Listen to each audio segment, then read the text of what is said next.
Gabe. What's up, you guys? Hey, this is Johnny Bean. This is Talking Guitars. Hey, Mike, I know we're here. But hey, if you guys are watching this on replay, we're not late. We're right on time. And don't forget, smash that thumbs up.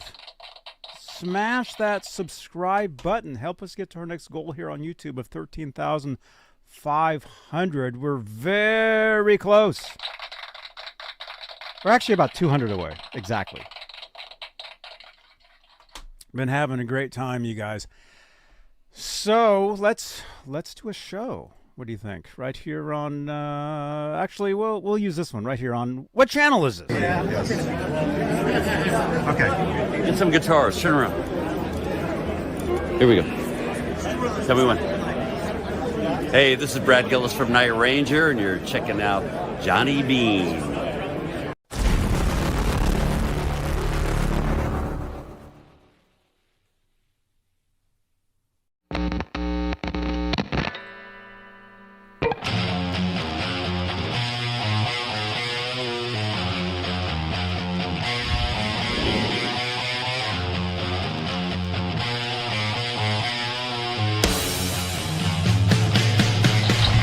There it is, you guys. Talking guitars. What I say? Did I say what day it was? It's Monday. I don't know if I said it's Friday or you guys, it's been a crazy week. You guys may remember. It's been pretty wild. So I don't know what I just said. I can't think. It's been so I mean, it's just been awesome, man. I mean, I don't know what you've been doing the past, 6 days or whatever, but it's just been on the go constantly. Actually, I've been working in the work area. Oh, cool. Till like 4 in the morning each morning. Oh, right on, man. Very good. Mike Wood, I see you, dude. It's been 1 year since Sammy's Best of All Worlds concert in Congress. Is that true? Dude, you got the anniversaries happening, man. That actually means it's almost been a year since this show. I just want to be like, how old are you? Hey, it's Lori Tucker and Johnny Bean. And we're here at the Forum, and we're going to see Sammy Hagar. And you're watching Johnny Bean TV. Stay tuned. Lori? I like the way she says tuned. Because that was afterwards, That was after that show. Yeah, it has been a year. Oh my gosh, you guys. What's going on? What's going on, dudes? Paula Lamore, thank you for the like over on X. Turn around and 10 years is gone behind you. Dude, tell me about it. In 10 years, I'll finally be 40. That's when it goes faster. Oh, well. I guess that's what happens. But hey, you guys, let's make this a real show. I know it's Monday. Normally I'm out of town on Mondays. We're here.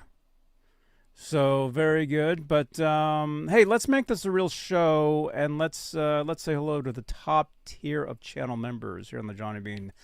Here on the YouTube side of Johnny Bean TV. Hey, Me6, thanks for the good catch, Mike. Thanks to you so much.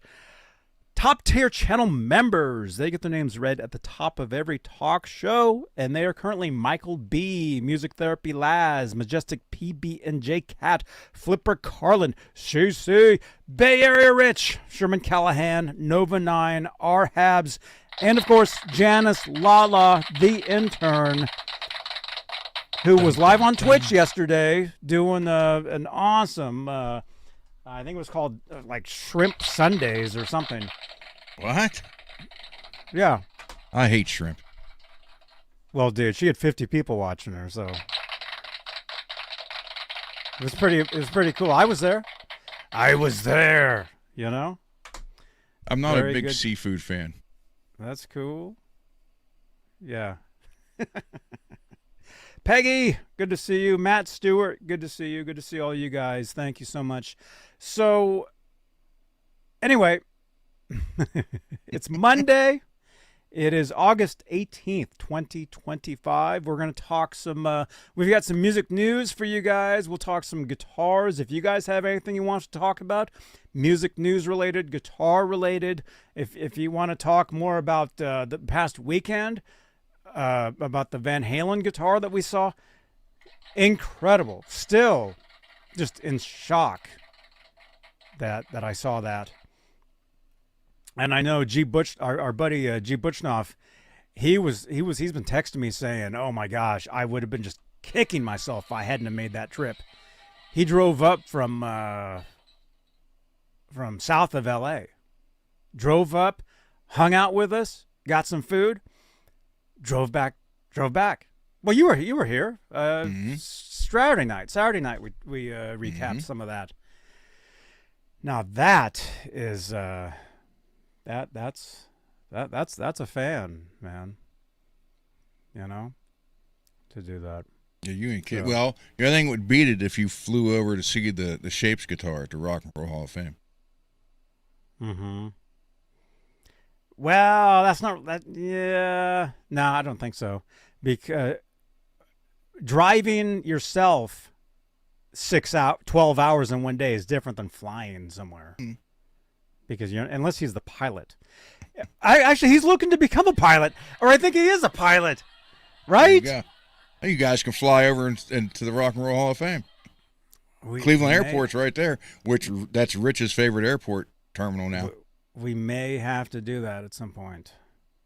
That sounds good. Janice, send me an X reminding me to that we need to fly to Ohio, Rock Hall of Fame. You know, all that stuff. So if you guys missed the past week of shows here, it was pretty amazing. I mean, what did we do? Rich and I were hanging out last Tuesday. I'm assuming we did a show on Monday. I'm assuming something happened Monday. You guys, I can't remember 5 minutes ago generally. But I don't know if we did Monday or not. Something had to have been done Monday. If anybody wants to go and look, I can't remember. But Tuesday we did a live at Guitar Center, live at Starving Musician, and then we went and actually I filmed footage at another guitar shop in was it in Redwood City? Went and filmed some footage, which you guys haven't even seen yet, I don't think, or maybe we showed it. I don't know. I can't remember. Anyway, we did that. We went and saw Buddy Guy that was Tuesday.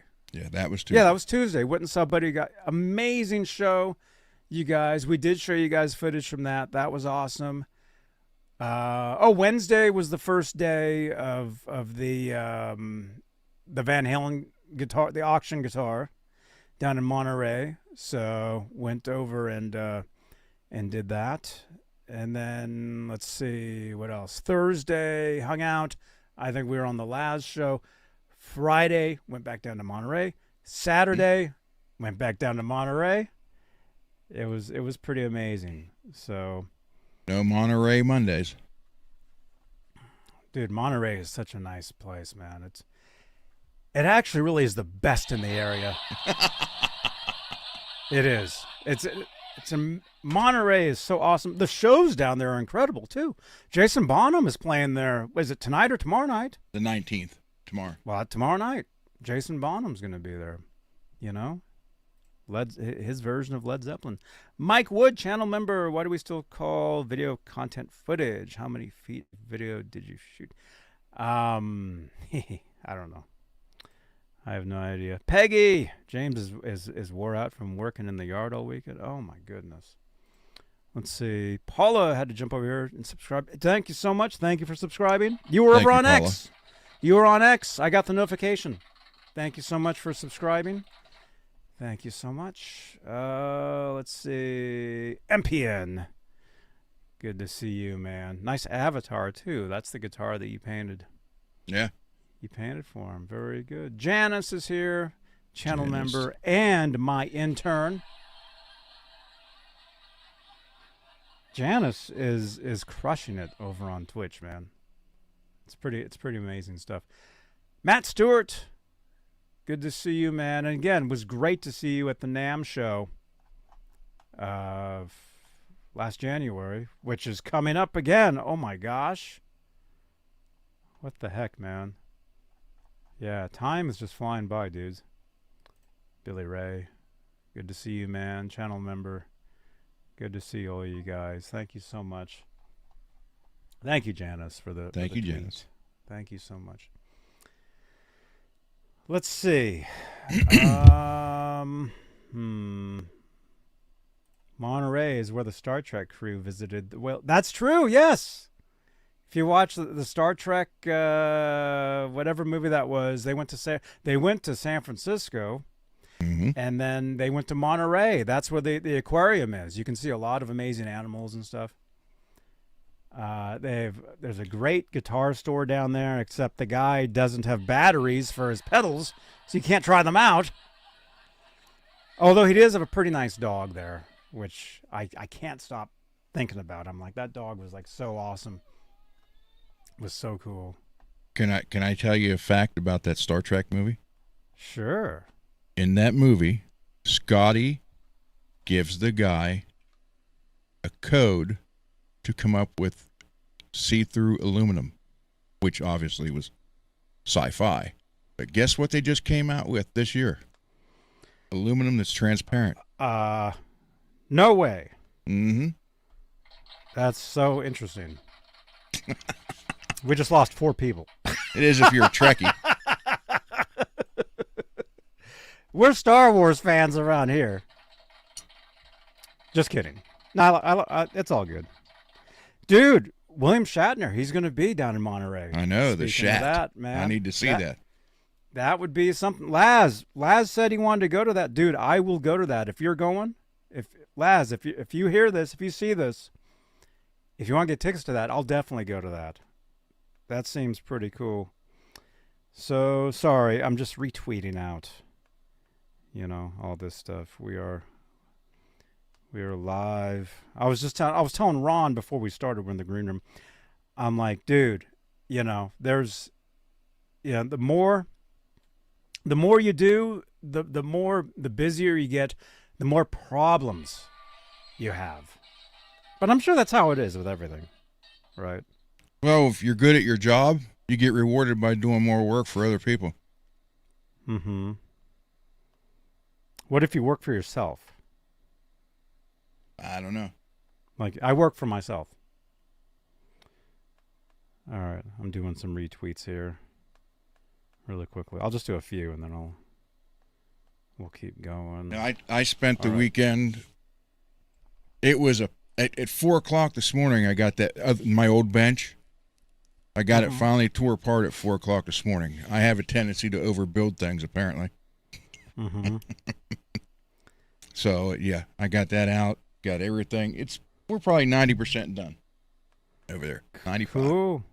Yeah. So if since it's talking guitars, I'll show it to you here in a little bit. We'll go over. But I also have the Les Paul Jr. on the bench. Mm-hmm. And I figured I would take the back cover off and show you the 1959 wiring that's still original. Ooh. Before you change it. No, I'm not going to change it. Nope. No, it's got a funky capacitor you don't see in guitars anymore. Wait a minute. Isn't that guitar getting a pure tone, Jack? Nope. That guitar is all original.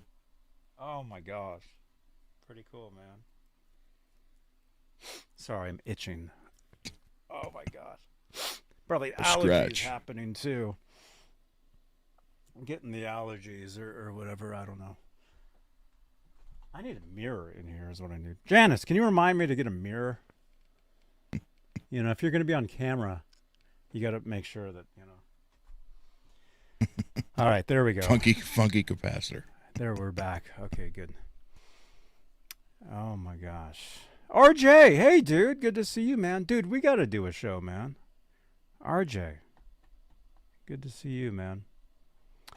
Okay. To get a what? A mirror. That's what this sound is. Right? Need a mirror. No, I'm just kidding. I don't need a mirror. Because usually before we start these shows, we're in the green room and I can see, I can see what the background looks like, all this stuff. Looks like you need to tighten your monitor again. No, I already did. No, that was you? me. Oh, okay. Yeah, see. No, I already did. See, it's fine. It's all good. A Meerkat. Remember Meerkat? What happened to that app? Meerkat. That was around. I don't know what that is. Yeah, I know. That was around the time of Janice. Do you know Meerkat? It was an app where you thank you, Janice.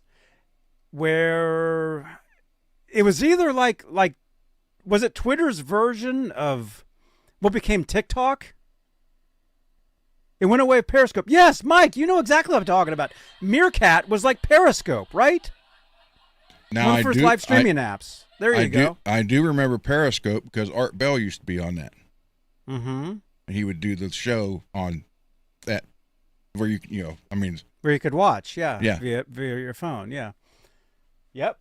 And then basically TikTok, all that stuff went away. TikTok became, one of the biggest things ever, which I love. TikTok, you're awesome.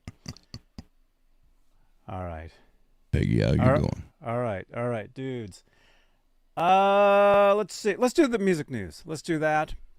And then, you can show your new workbench. My workbench is still kind of a disaster because I really haven't been here, really. I mean, there was like several days in a row where I was out of town. I was gone. Haven't really... Although I did plug into the Blackstar yesterday. I was playing for a little bit. I've been playing the Firefly, the Crackle guitar. I like Crackle guitars. Been playing this lately. In case you haven't guessed. Pretty cool. I had no idea, man. But yeah, so I played this. Was playing that for a little bit yesterday through the I'll show you guys. I mean, this is a guitar. Did you look at show. the Firefly guitars that Rich showed us today? Yeah, I saw that. I like that George Lynch. Pretty cool. Yeah. Yeah, it's like the Lynch Mob guitar. Played through the Blackstar.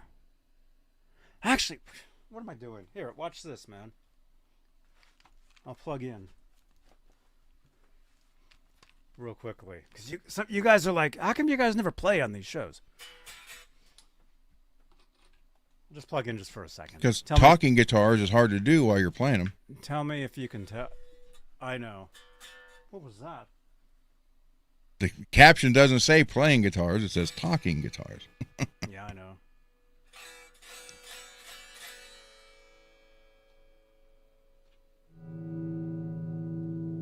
Can you hear that? Yep. Little out of tune.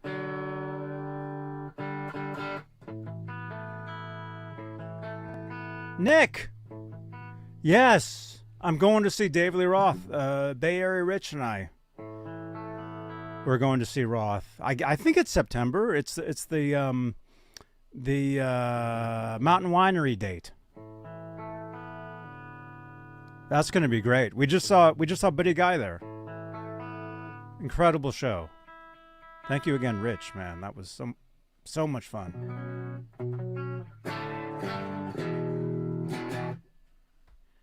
Oh, you're going to the Napa show? Oh, cool, man.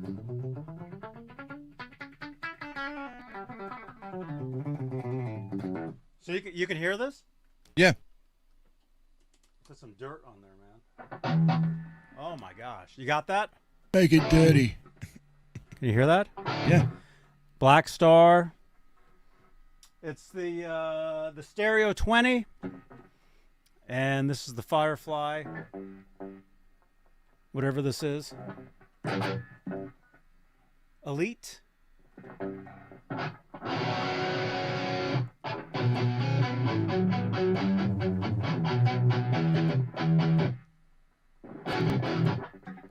There you go. So so I did some of that yesterday. I think. I don't know. I have no idea. But it's here, it's plugged in, so I must have played through it recently. I can't remember when it was. Sometime within the last week. Yesterday or it was the day before, I think. I don't know. Maybe it was the day before that. Can't remember. Well, you didn't. It had to have been yesterday because you didn't say anything. Saturday you were down there. Then we did the show. It wasn't hooked up then. Okay. Then it must have been yesterday then. Deduction. Played for a little bit. Yeah. I still got to show you guys those guitar picks. This is still the main one I've been using, man. It's pretty incredible. That one, and then I think we showed you some of this on a previous show, like I was showing these. That one. Diamond Dave, yeah, it's gonna be a lot of fun. And I know a lot of people who have been, the internet, people say a lot of stuff. I think he's doing a great job. Okay. Wait, before we get into the story, have you ever heard of blue chip picks? They I don't know. Guaranteed, and you can't wear them out. But a couple of them, the better ones, are like $40 a piece. Dang. And you've tried them? No, I saw a video on them. Cool. I would like to try one, but I guess they're like 40. There's a $5 one, a $10 one, a $20 one, a $30 one, and a $40 one. Well, wait a minute. Now that you're talking about them, let's look them up. They got cool. I like the crystal clear ones.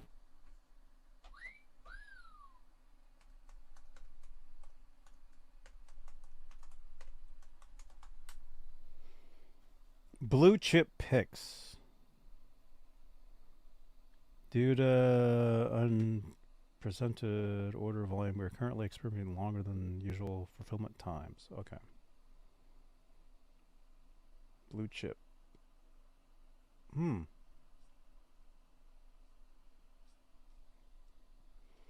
Engineered. Now you got showed on the thing. Yeah, I know. I'm about to. Let me see. Hang on.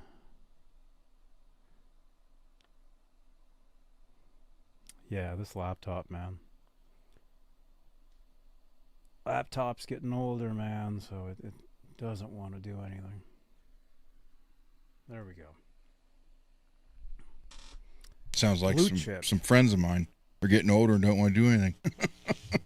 Uh-huh. Well, not me. I just went out of town 3 days in a row. No, the thing is, truthfully, with me, we kind of talked about this yesterday for a little bit. Like, I'm always on the go. The last thing I want to do is be here. Well, I mean, not, doing shows, yes. But on days that I'm not doing shows, I want to be out of here and be doing. That's why I love doing like the Guitar Center streams on Mondays where I'm gone. Love traveling. And the thing is, like you were saying, like the older you get, you might as well, right? So, okay, so blue chip, engineered to perform the perfect, what does it say? Connection to your instrument. And this is saying here that they're having longer wait times for ordering. A video from the Wall Street Journal. So what's that tell you? That's cool. All right, so which pick did you hear about? The $35 ones? Yeah. Well, the store was selling them for $40. Not this store. It was the guy who was at a store. They were selling them for $40. Huh. Well, this is from their own website, so this is probably the same ones.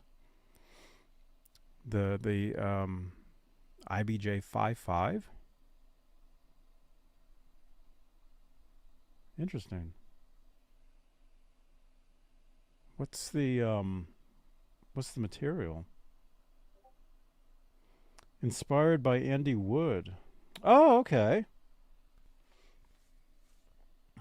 By the way, you guys, this QR code that's like in the way over there, If you would, scan that with your mobile device and drop us a review over on Google. That's what that is. So you can drop a review saying, "Hey, I like watching this," or maybe you want us to, to focus more on, a certain thing. Drop a review. Let us know. So this right here. Right there. Open up your phone, open up your camera, scan that, and a little thing will open up. You just click on that. It'll take you directly to the thing, and you just type in your review. Okay, inspired by Andy Wood, the IBJ55 pick is larger than a regular jazz pick and smaller than a jazz LG. Large. It has universal rounded bevel and comes with 6 pre-drilled holes in the center. The pick is 55 by 1,000 of an inch. All the picks professionally machined.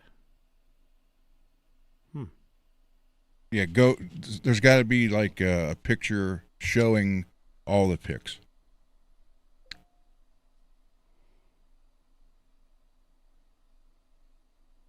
You mean all their different ones? Yeah.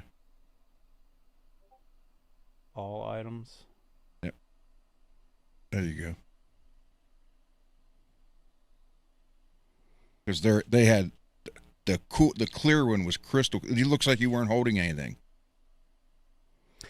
That sounds a lot like what are those picks? What's the one that we found on the floor that time, or on the ground? Do you guys remember? Janice, do you remember the one that we found on the ground? Billy Ray, thank you so much, man. Super chats, change the color of these lights right here. And it's a way you can help support the channel and support these shows. Super chats. There we go. Sometimes I turn my lights off too. We'll see. The studio is constantly changing. Anyway, that's called a super chat. And actually, if you want to become #1 as far as a top fan, super chat, you jump right to the front of the list there. That we've learned. Click on the TD45 and see if there's other options. What are those picks called? Like gravity picks. They're clear. We found one in the parking lot of Guitar Center one time. Yeah, but this one looked like glass.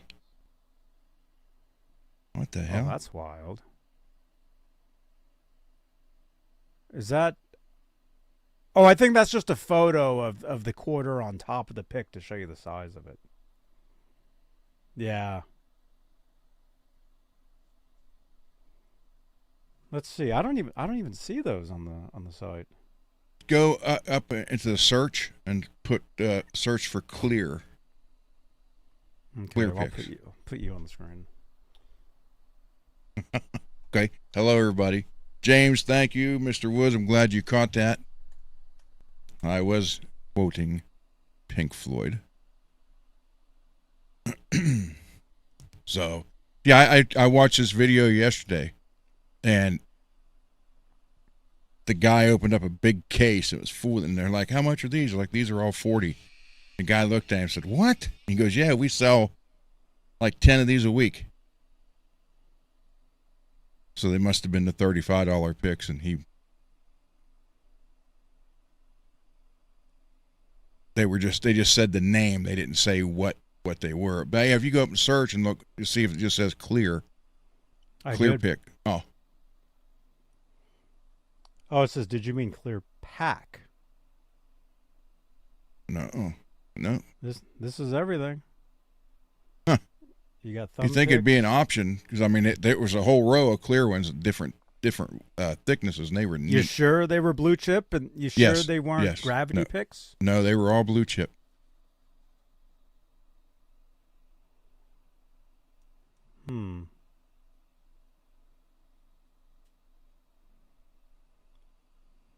I don't see them on their site. maybe. Hold on. I don't know. Yeah, if you can find them, send me a thing. Don't. Well, I mean, you can send it to WhatsApp, but I can't share the screen that way. You'd have to you'd have to text it in to the text line. 415. What's the text line? 415-952-3263.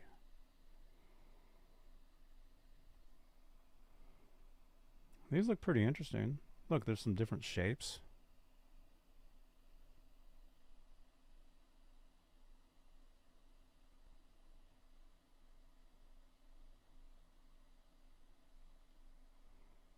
What do you guys think of that stuff?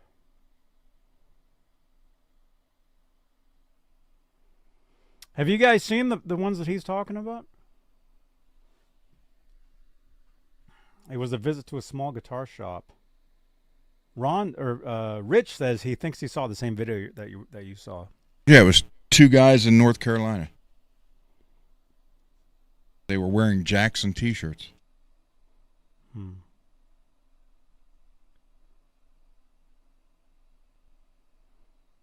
Yeah, I don't see them on the site at all.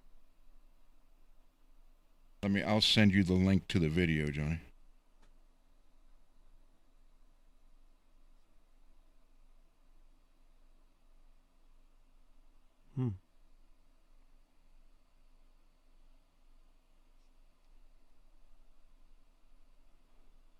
Reviews.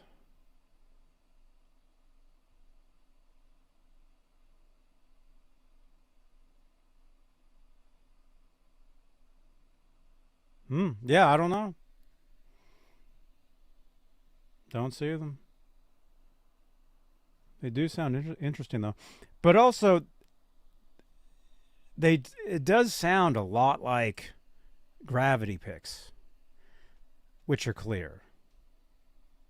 Right? You guys know those.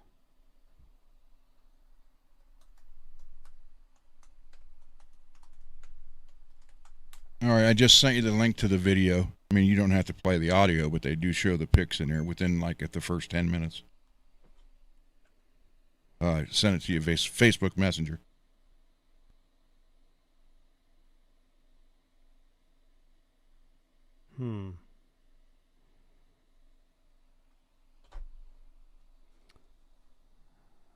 Okay. Yeah, that's cool. Yeah, I'll show you guys these. You sure it's not these? Because these are $40. These are exact. Here. Oh, man. Oh, no. Hang on. Hi, baby. Hey, come here. Hi. You gotta go outside? Wait. Hey, you gotta go outside? No, wait a minute. I'll be right back. All right. Come on, let's go outside. Let's see. Share screen. You guys know gravity picks, right?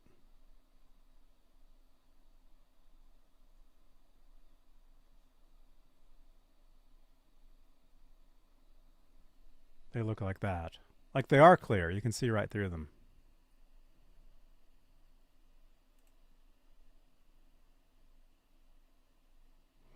We found one of those in a parking lot at Guitar Center a while back.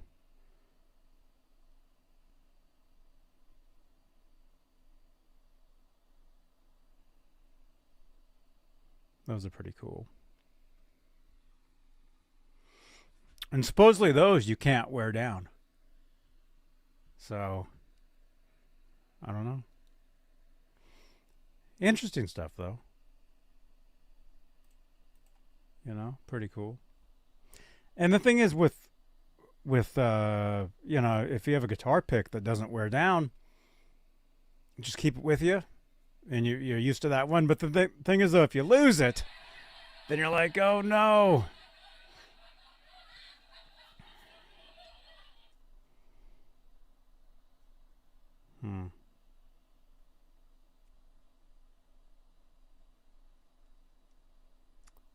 Let's see. Okay. Well, we got a story we're gonna read. I'll wait till Ron gets back. we'll wait for him. But if any of you guys, if you're tuning in, if you're brand new, welcome to the show. Last week, very big deal around here. There was this what do you call it? Sotheby's, this car auction, and they had on display a Van Halen guitar, a very cool guitar. G. Butchnoff, there you are, man. We can't stop talking about this guitar, man. Can't stop. It was so cool. And let's see. I don't think I have any footage. Well, here, I'll go ahead. I'll video file. I'll show you guys some footage here real quick. Right. When was that? This one? Yeah, this one. Here, check this out. I'll show you guys a little bit of this. We'll talk about this for a minute, and then when Ron comes back, we'll talk some other music news. I'll just scroll up. Got the original. Played this guitar live. Here, I'll turn the volume down and I'll talk over it. The Kramer, what's known as the Kramer ad guitar, because it was one of the first guitars that Kramer built for Eddie Van Halen as a Kramer and Dorsey. And then Edward eventually gave it to his roadie, signed it over to him. That's what the autograph is. His roadie eventually sold it to Mick Mars of Motley Crue. He eventually sold it in 2001. I don't know if the person he sold it to is the current owner. Have no idea, but we had heard all kinds of stories over the years about this guitar. How it was smashed, how it was on display at a music store, you know. But and then some months ago, somebody sent me some photos of it and said, "Hey, look, this is the real deal here," and here it is. So anyway, last week was all about this guitar. And coming up, is it in October? I think is when the auction is for this. So we'll definitely be talking about it then, and we'll see how much it goes for. It's estimated to go for $3 million. I think it could go a little more than that, personally, because of what it is. But the thing is, most people don't know what it is. You think it's going to beat the Hot for Teacher guitar? No. Yeah, they're estimating $3 million. The Hot for Teacher went for $4 million. Well, the thing is, the Hot for Teacher wasn't autographed. This one is. The Hot for Teacher was in a music video. This one wasn't in a music video, but it is in Pro Shot videos. And this was in the Kramer print, the ads. That's what, us nerds call it, the Kramer ad. There's that tape on the jack plate. That's new to me, but talking to other people that in the know, they're like, "Oh no, that's been there the entire time." Very cool stuff. So yeah, so all last week, this is what we were doing. Geeking out over this guitar. We still are. Amazing stuff. Amazing, man. Look at that. Right on.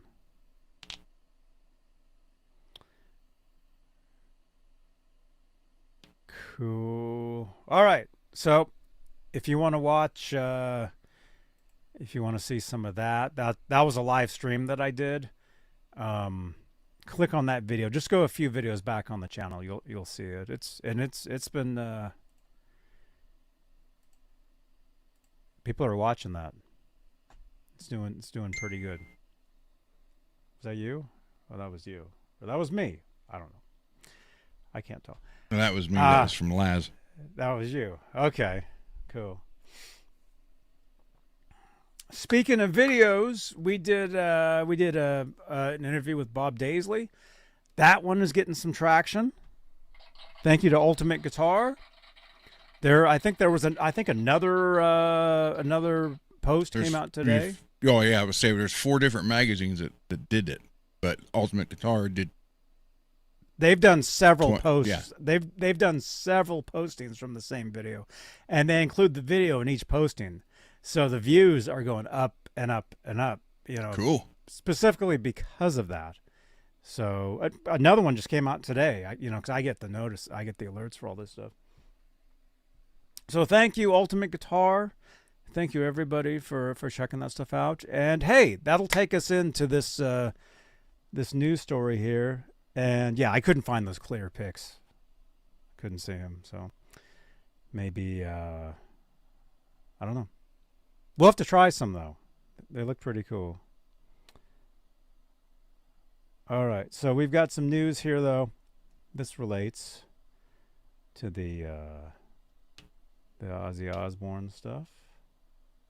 Let's see, turn off that. Do this, right? Magic. There we go, magic. Next week we'll be back into the So this is over at Guitar Player. Guitar solos got so crazy and had too many notes. Former Ozzy Osbourne guitarist Brad Gillis. Okay. Get some guitars. Turn around. Here we go. Tell me when. Hey, this is Brad Gillis from Night Ranger, and you're checking out Johnny Bean.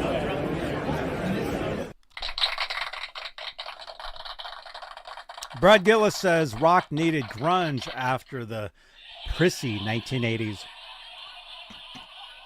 And I agree. I agree with this. I know Ron is he's not going to. Well, we'll see. We'll talk Not about really. this. We'll talk about this, you guys. By the way, Brad Gillis,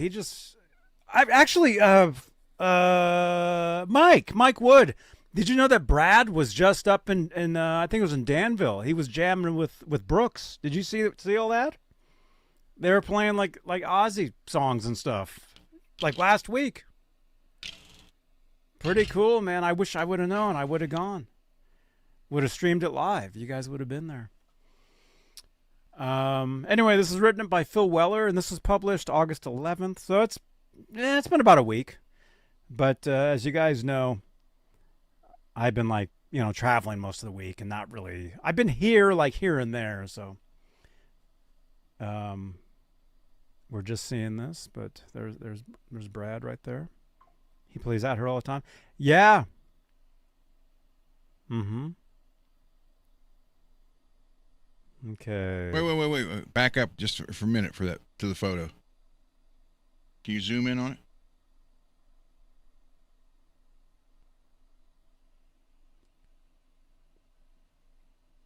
Can't tell. Mm-hmm. All right. Okay, never mind. I was trying to see if that tremolo had fine tuners on it. I can't tell. It doesn't. I know. I know most of them don't, but yeah. No, it doesn't. I can see it. Nope. Nah, he uses the original Floyds. He was one of the first to use them. That's what he uses. Oh my gosh. Trying to get some of these ads out of the way. There we go. Trends in music come and go, and former Ozzy Osbourne guitarist Brad Gillis believes that the electric guitar needed grunge music to shake up the scene. The Honolulu-born guitarist was drafted into the Prince of Darkness band in the wake of Randy Rhoads' passing. Rudy Sarzo says Ozzy Osbourne would have died if they hadn't carried on quickly after Rhoads' death. His brief stint in the band is immortalized on the 1982 live album Speak of the Devil, and he built on the platform with Night Ranger throughout the rest of the decade. As the 90s dawned, he felt that a decade littered with power ballads needed to end. Well, they did that with Sister Christian. The power ballads? Mm-hmm. Huge song for them. That's probably their biggest song, actually. Mm-hmm. I love his solo in that. Did you listen to any Night Ranger throughout the 90s? The early stuff. The early 90s? Yep. Like, say, like... No, no, no, not like the when, 90s. No, I'm thinking like 80s. when Jeff Watson came back. They put out some records in the 90s. No. Listen to some of that stuff. It's pretty interesting because it's the same lineup. Music-wise, they did some stuff that was, I would say, almost like punk rock and stuff. They kind of stayed with some of the trends, it seemed like to me, at least some of the stuff that I heard. They have some music video. There's some singles that they put out throughout the 90s, like 90, 95, 96. Mm-hmm. I think, or maybe it was later. Maybe it was 2000, 2001. It was either late 90s or early 2000s. They put out some stuff. No, I just listened to the early stuff they did. Mm-hmm. And then I really liked when Jack Blades was oh my God, brain fart. Damn Yankees. Yes, Damn Yankees. Oh, I love the Damn Yankees, man. Yeah. I loved them. I saw them live. I listened to them when they played live on the radio. Ted Nugent. Yeah, I loved that stuff, dude. The song the single that they did, High Enough. Mm-hmm. Dude, that's a freaking smash, dude. Yep. That is a hit. I mean, there's bands where they have a song and it's like, dude, this is such a great song. You know, we kind of talked about this, and then we'll get back to the story. The Tubes, She's a Beauty, just a smash freaking song, man. But with Damn Yankees, High Enough was that for them. And then with Night Ranger, of course, I mean, Sister Christian was pretty timeless, you know. And then Journey, you got, what's their huge, like the biggest one ever? In the chat. Ways. The one that goes, anyway. I'm just bringing them up because Neil Schoen followed me on X yesterday. All of a sudden I get an alert. Neil Schoen is following you. And I thought, yes. Cool. Okay, let's see. It was a whole new ball game, he tells 101 WIRF. A lot of it was kind of downer music. I got to read over here. But it got a little too prissy in the 80s, with 80s rock and roll. There were too many love songs back in the 80s. I mean, that's what it really became, was ballads and love songs. I mean, you're constantly showing us a photo of you sitting at a piano. You're like, well, that's our ballad. You know, that's the song that was going to make you guys billionaires, right? Yeah, I had to settle for millions instead. Damn it. That was the thing. But of course, once grunge hit, nope. You know, that's the way it works, man. And there's certain bands that continued on. And you guys know, are, around here, Van Halen. Like I always tell you, if it wasn't for Sammy Hagar, yeah, who knows what would have happened. By the way, Mike Wood, did you want to do a show tomorrow? Or we're going to do the unboxing for the balance box? Let me know, and we can do that tomorrow. So our show tomorrow night will be exclusively Van Halen. Speaking of unboxing, did you open that package from Amanda? No, it's right here. I kept forgetting about it. It's right here. So we'll open do it now. This. We'll open this. Well, let's read the story first, and then we'll do that. You got the boxes? Okay, cool. So tomorrow night, exclusively Van Halen. Where's the thing for that? There we go. Exclusively Van Halen tomorrow night. Mike Wood will be here, and we will be talking about the Balance expanded box.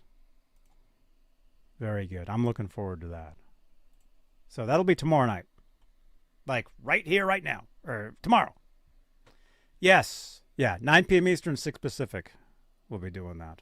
Okay, how can you put Nirvana and Alice in Chains in the same category? Because they were part of a movement of genre. They were part.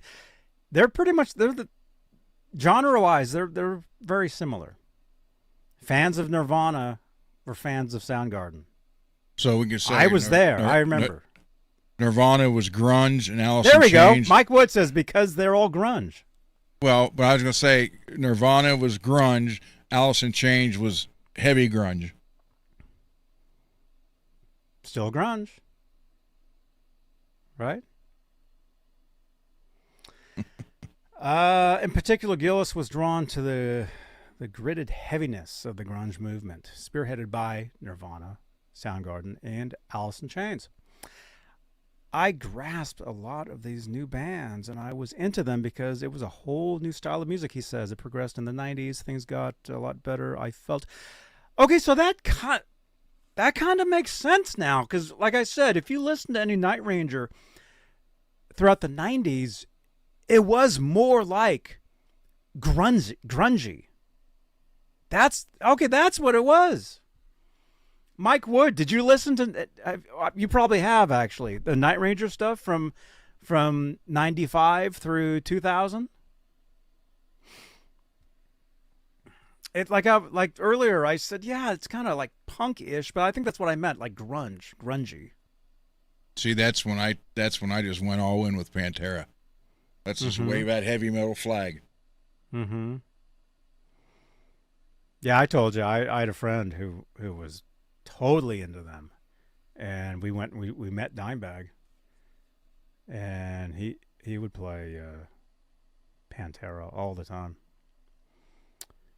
Let's see, the legacy of those bands and Nirvana especially, where are we?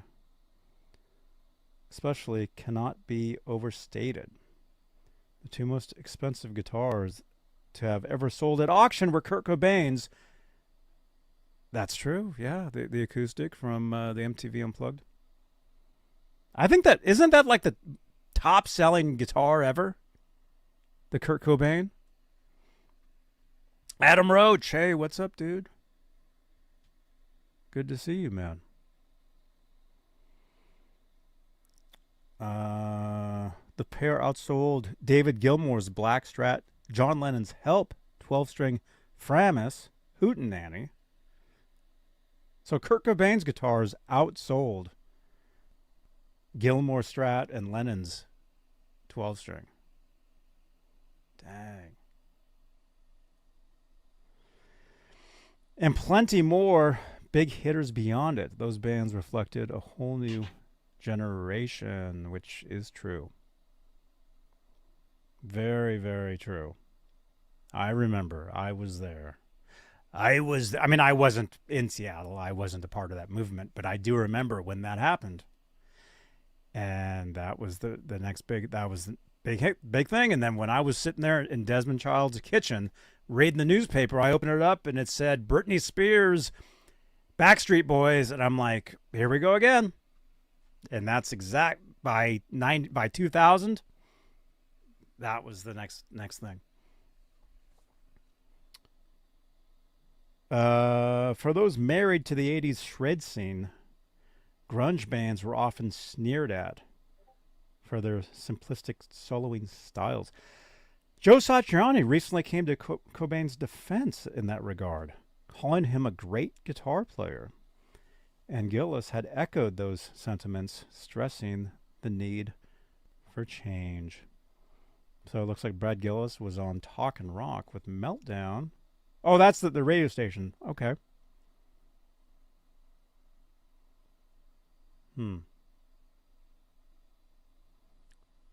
Let's talk about that for a second. What do you think? We'll continue with this, but Think when about you got players like Satriani and Gillis, Brad Gillis, two of the top rock guitar players, saying, hey, oh yeah, Kurt Cobain was great. And if it wasn't for him, I mean, we really needed that at the time. What are your thoughts on that? Like I said before, I quickly turned completely to Pantera for that. And okay, I've never owned a Nirvana album. But we're not talking about Pantera. Oh, I know, but I'm talking about. I just never got into Pantera. I did get into some Alice in Chains. You just said stuff. You never got into Pantera. You just said that. Somebody clip that. I never got into Nirvana. We're using that clip. I never got into Nirvana. I did like some Soundgarden, some Alice in Chains, but I just did not like Nirvana. And at the time, or just now, just in general, you're like, nah, I never did like them. Then, now, it doesn't matter. I just don't care for them. Okay, so what do you think about, like I said, like Brad Gillis, Satriani. Well, I mean, Satriani, one of the top shred guitar players there is. Right? I know, and that's fine. But think about it. They're not going to come out on publicly knowing how much Nirvana was loved by those people. They're not going to come out and say, you know what? He really sucked at a guitar player, but they made it big. They're going to say, yeah, he's great, good. They're going to, because if they didn't, when they're asked about it, it's going to hurt their image. Will it? Yes. They would instantly piss off a whole genre that liked the grunge movement. What do you guys think in the chat? Clayton James Hicks, it is Music Man Monday. That's right, it is, man. I mean, I'll tell you, I do remember back, now we're talking almost 30 years ago. Dang. The thing is, and I guess this was a little after. No, we are talking 30 years. What are we talking about? We're talking over 30 years. I remember living in the East Bay, which is East Bay, California. If you're in the Bay Area, you know where that is. San Francisco. We had some bands here that broke out and got huge and that are still huge, mega huge today.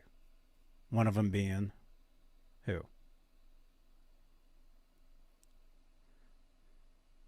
I don't know. Where's the green slime? Speaking of green. Green Day. Oh. Green Day. One of the biggest bands. And they came out of here, man.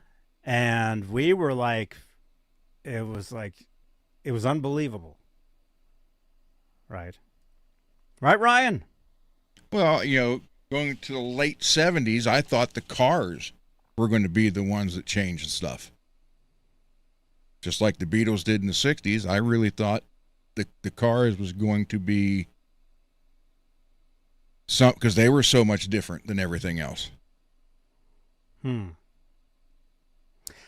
But see, that's the thing too, though, is if you're too different, but if you're too much, now wait, too much Nirvana's the same, big difference from, say, Ozzy. That's a big difference. That's a lot of that's.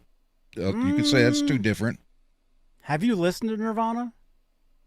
Just whatever come on the radio. Okay, so you've just heard that Smells Like Teen Spirit. Yeah, like maybe 2 or 3 of them. That was it. You ever heard my favorite Nirvana song is Heart-Shaped Box. Never heard it. You've never heard that? Nope. Dude, you want to talk freaking like fuzzy freaking rock? I love that song. But I mean, it's just, the guitar on that, dude, and everything. You could have Ozzy singing over that, and you'd be like, "That's Black Sabbath." there are similarities to that stuff. Well, I don't know. Right? Mike Wood. I can sit here and tell you I've never heard everything Mike they ever Wood, said. if you put Ozzy's vocal over Heart-Shaped Box and said, "Hey, this is a Black Sabbath song," do you think Ron would be into it? Right? Now wait, I don't just like Black Sabbath songs because it's Black Sabbath. There's some that I don't like. Does that make sense what I'm saying though, you guys? Could you switch out Cobain's vocal and Ozzy and you'd be like, well, wait, this is Black Sabbath. Power trio. Right? Does that make sense what I'm saying?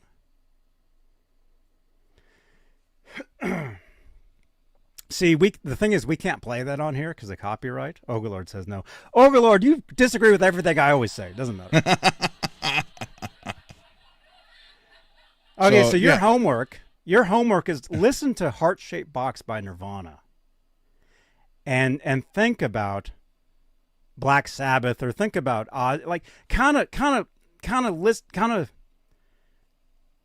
you may change your mind, I think. I doubt it. Because that's why I love Pantera, because during that whole grunge mess, right, they were carrying that flag. That's a totally different genre of music. Yeah, I know, but Pantera, it was at the same time. And well, Pantera, right, and when a lot of the other metal bands were failing or converting over to grunge to stay relevant, Pantera was doing another album that was harder and better than the last one, and they just kicked ass all through the 90s. Mm-hmm. They actually kept metal alive, and I will forever be thankful for those guys for that.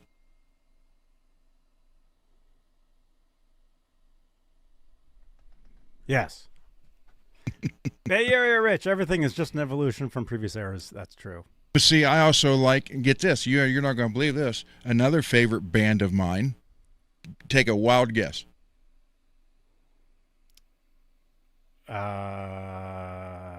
Rat Pack. Well, you know that, but no, the Mamas and the Papas. Okay. So I'm not just a heavy metal guy, but the few songs I did hear from Nirvana, I just couldn't do it. I couldn't take it. What was it about Nirvana? I don't know. That turned I really you off? don't know. I don't know. Because the music, you could relate Nirvana musically. You could relate to Black Sabbath. I think, in my opinion. I don't know. You just heard the one song. You just heard the one song. Well, I've heard more than one. You're like, get off my lawn. and every time it would come on, you just switched it off, and that was it. That was just like the dun dun dun dun dun dun dun dun dun. Oh, dude. So I don't know. I'm just my musical taste is very eclectic, and I mean, if you see my playlist on my phone. Okay, I believe you. But if you're like, hey, I listen to a lot of different stuff, but if you're like super like, nope, when it comes to like one certain thing, especially something that was such a big thing, something that, dude, if it wasn't for Nirvana, man, they totally changed. When you talk about bands that came out and totally changed stuff, the Beatles, Nirvana is on that list. Oh, I know that. You know, and as time goes on, it gets more difficult to have those types of bands again. I mean, everything comes around every 20 years, 30 years. Yeah. And I think these days, with the internet and with Spotify, and I can just listen to whatever I want, whenever I want, blah, blah, blah, blah. As I was opening this browser an hour ago before we started the show, I saw a news article. I didn't read it. I didn't click on it, but it said, who's the talk show host? Somebody was saying that late night TV is going to go away. Those shows are going to disappear. Well, I can tell you why. Because you can watch anything you want now. You can listen to anything you want. Everything's on demand. Right? Well, yeah, it is. But those shows are also going away for another reason. Okay. When you watch the Late Show with Johnny Carson, it was funny. It was humorous. He had. Now all it is I don't care who your politics are, but now it's all politics. Well, we don't talk about that on here. I know, that's what I'm saying. But no one wants to see that at night. That's it. Don't even talk about it. Conan was funny. So yeah, Nirvana. Conan was funny. Nirvana. And Nirvana was awesome.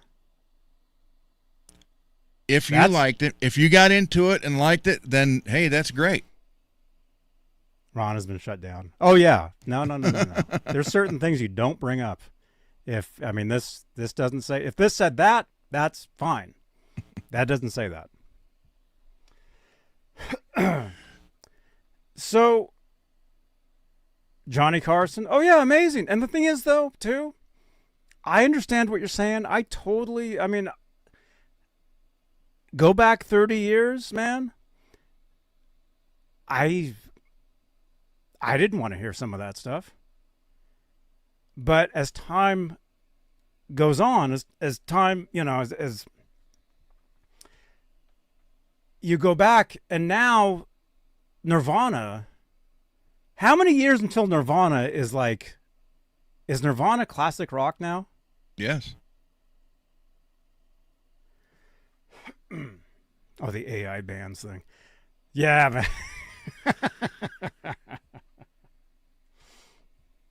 So I'm just saying with Nirvana, I never got into it. I don't know why. I can't tell you why. It just did not. Okay. It wasn't anything I wanted to keep listening to. Okay, that's cool.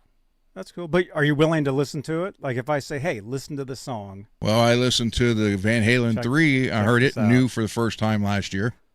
Oh my gosh. Yeah. Actually, do this right now. Listen, open up another browser, listen to Heart-Shaped Box. You don't have to listen to the whole thing. Just play it. Hold on. Play it from the top. Listen through the first chorus. Listen to that and just envision Black Sabbath.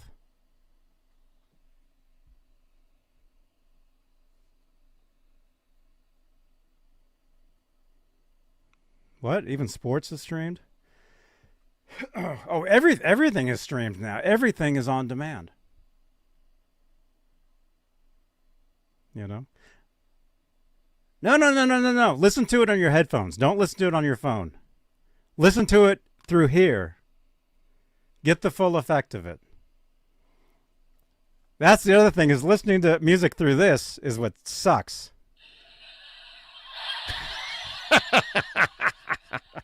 Maybe Ron doesn't like flannel shirts. How did we even get onto this topic? Oh, Brad Gillis they were talking about how Kurt Cobain was awesome. Because he totally changed stuff. Overlord, his hearing is already destroyed. All right. Well, while he does that, let's keep reading. When that happened, any rock and roll musician was wondering what's going to happen with good old rock and roll. And things kind of died, he reflects. I think guitar solos got to a point that they were just so crazy and had too many notes. That backing it down to simplify the new styles and sound with the Nirvanas really just kind of set up a new regime. And then we just noticed little by little rock and roll coming back into fashion. See, that's the thing too, is you have to appreciate, especially if you're an artist, you have to appreciate what happened before, what's kind of happening now. The thing is, you can't really predict the future. I mean, you can try. Right now, AI kind of is. You know? AI. Did you guys hear the song that Holly made for Laz? That could have been a real song. He played it yesterday on his show.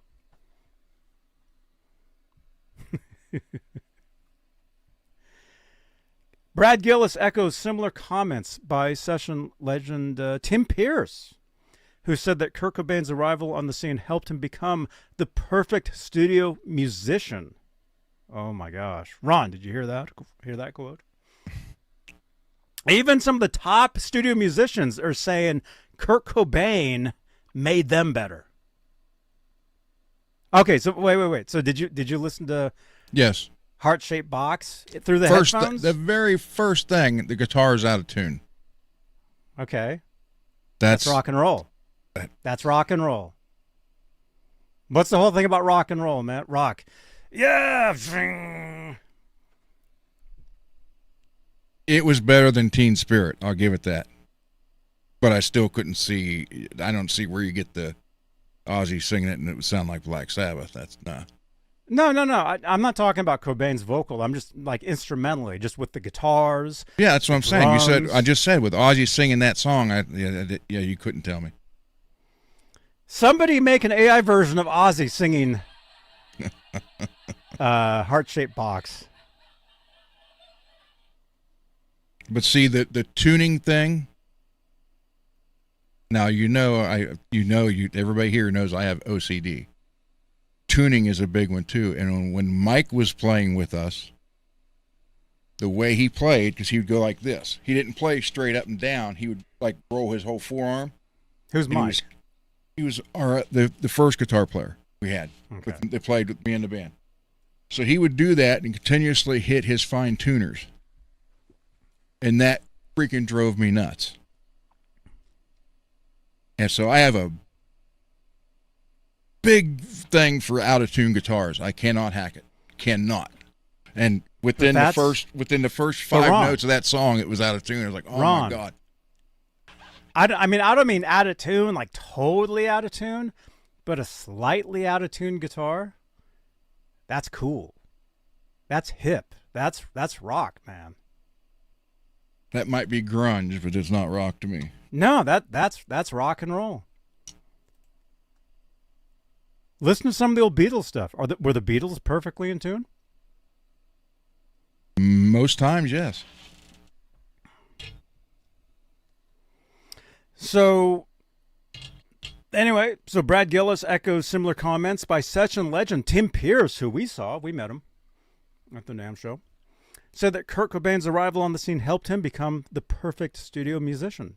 I mean, I don't know if that means good or bad, but still, it was an influence. You know? By skewing the music landscape, guitar pyrotechnics were out. Here we go. Gillis has also looked back on the moment with the Ozzy gig. The moment the Ozzy gig began to feel real.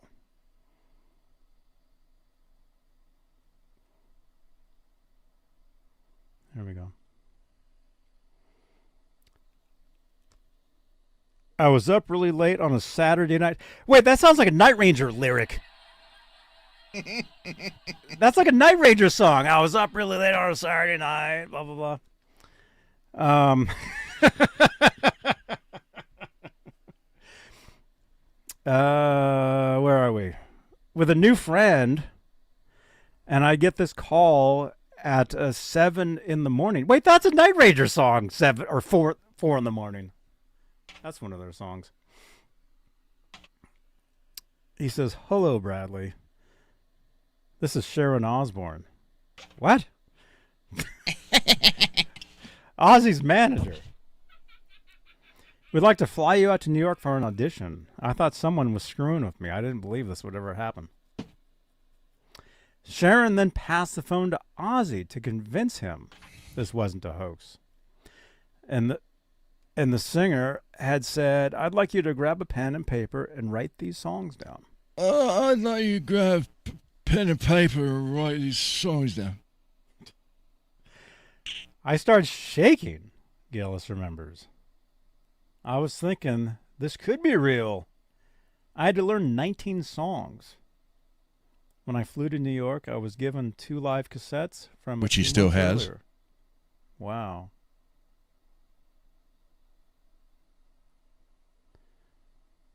The cassettes and mixes taken directly from the soundboard so that Gillis could hear Randy clearly. Sharon set me up with a boombox and an amplifier, and I'd sit in my room all day and learn by ear, he adds. The guitarist would hold down the fort in the band until Jake E. Lee was chosen as Ozzy's second full-time guitarist, and 37 years after he left the band, the pair mended their relationship at the Back to the Beginning concert. I think they're talking about Lee and Ozzy. Lee went on to reveal the final words Ozzy ever said to him during a touching tribute. Okay, so that's the end, I guess. Written up by Phil Weller.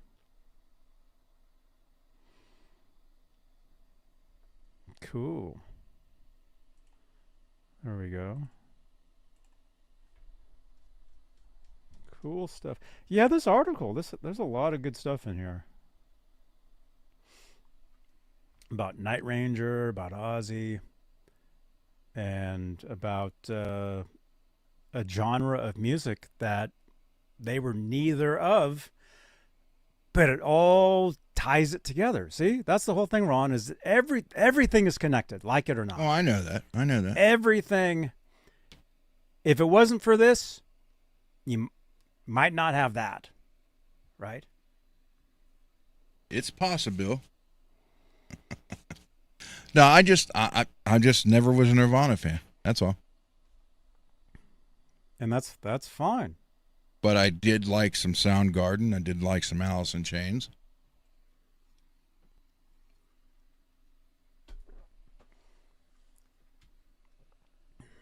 So, either way, 50-50. What'd you think of the tone on the Nirvana track, the guitar tone? The chorus was really heavy. Mm-hmm. Hey! Well, that's the vocal. I mean, the guitar tone itself. I don't see where did it do anything for you at all, or was it like, nah? Nope. This just goes back to the crappy '90s when everything sucked. No. But then I have to think: is it because I just didn't like it because it's Nirvana, and I really didn't give it? I don't know. I just don't like them. That's all. Listen to this. You guys know I say this all the time, man. To me, Van Halen was everything. I do a show on it now because I know it, right? Van Halen was everything. But as far as me playing the guitar, the last thing I want to do is be a Van Halen. Last thing I want to do is copy him and do that whole trip. But back in the 90s, I wanted to be Eddie Van Halen. All I did was play his guitars. I had his amp. Everything I wrote sounded Van Halen-ish, blah, blah, blah, blah, blah, whatever. And that was around the time of Carnal Knowledge, which Mike Wood knows very much of. Janice is not a fan of Van Halen. That's fine. That's all good. You guys, we're looking for a new intern. I'm just going to tell you. Just kidding. I'm just kidding. I'm just kidding. Just kidding. I was just going to say. I don't want my intern to like Van Halen. That's fine.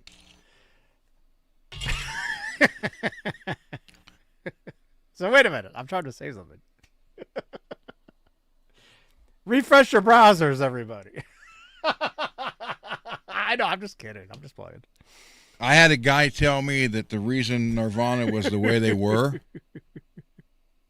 and I just started laughing because it's crazy. But he's like, the reason Nirvana did what they did is because he couldn't play all those shredding solos. He couldn't do it, so he did this instead. Like, either way, it doesn't matter to me. I don't care for Nirvana. And look what happened. Well, I know. They became fucking legends, Ron. I didn't say they aren't. In 100 years. Eddie Van Halen in the guitar. And I would say Kurt Cobain. As a songwriter, John Lennon, Kurt Cobain is really, it really is my generation, really, if you think about it. Although at the time I wanted nothing to do with it too. But what I'm trying to get to is now I totally get it and I love it.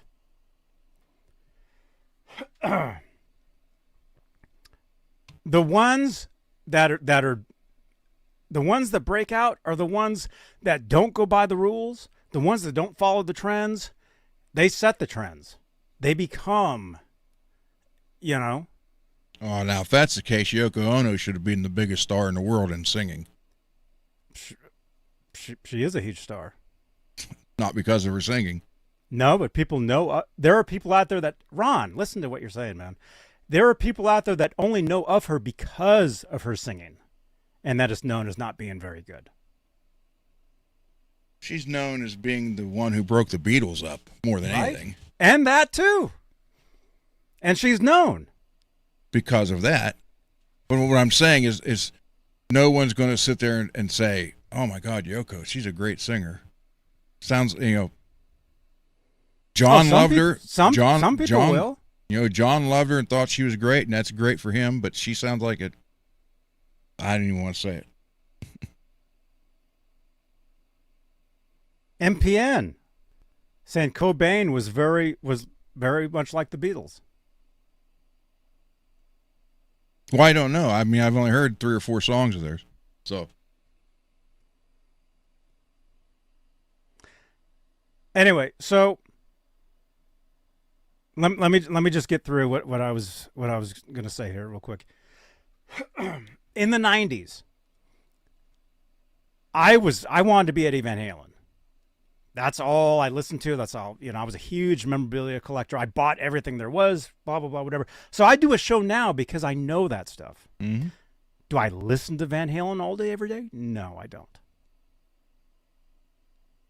I don't do that. Okay. So, let's see. I'll kind of take you guys through, let's see, 30 years ago. Actually, we're doing a show on it tomorrow. Balance came out. Van Halen's Balance album. Thank you again, Mike Wood. We'll be talking about the expanded edition of Balance. Okay, that'll be exclusively Van Halen tomorrow night, 9 p.m. Eastern, 6 Pacific. Okay, so when that came out, I was all into that. Nirvana would come on.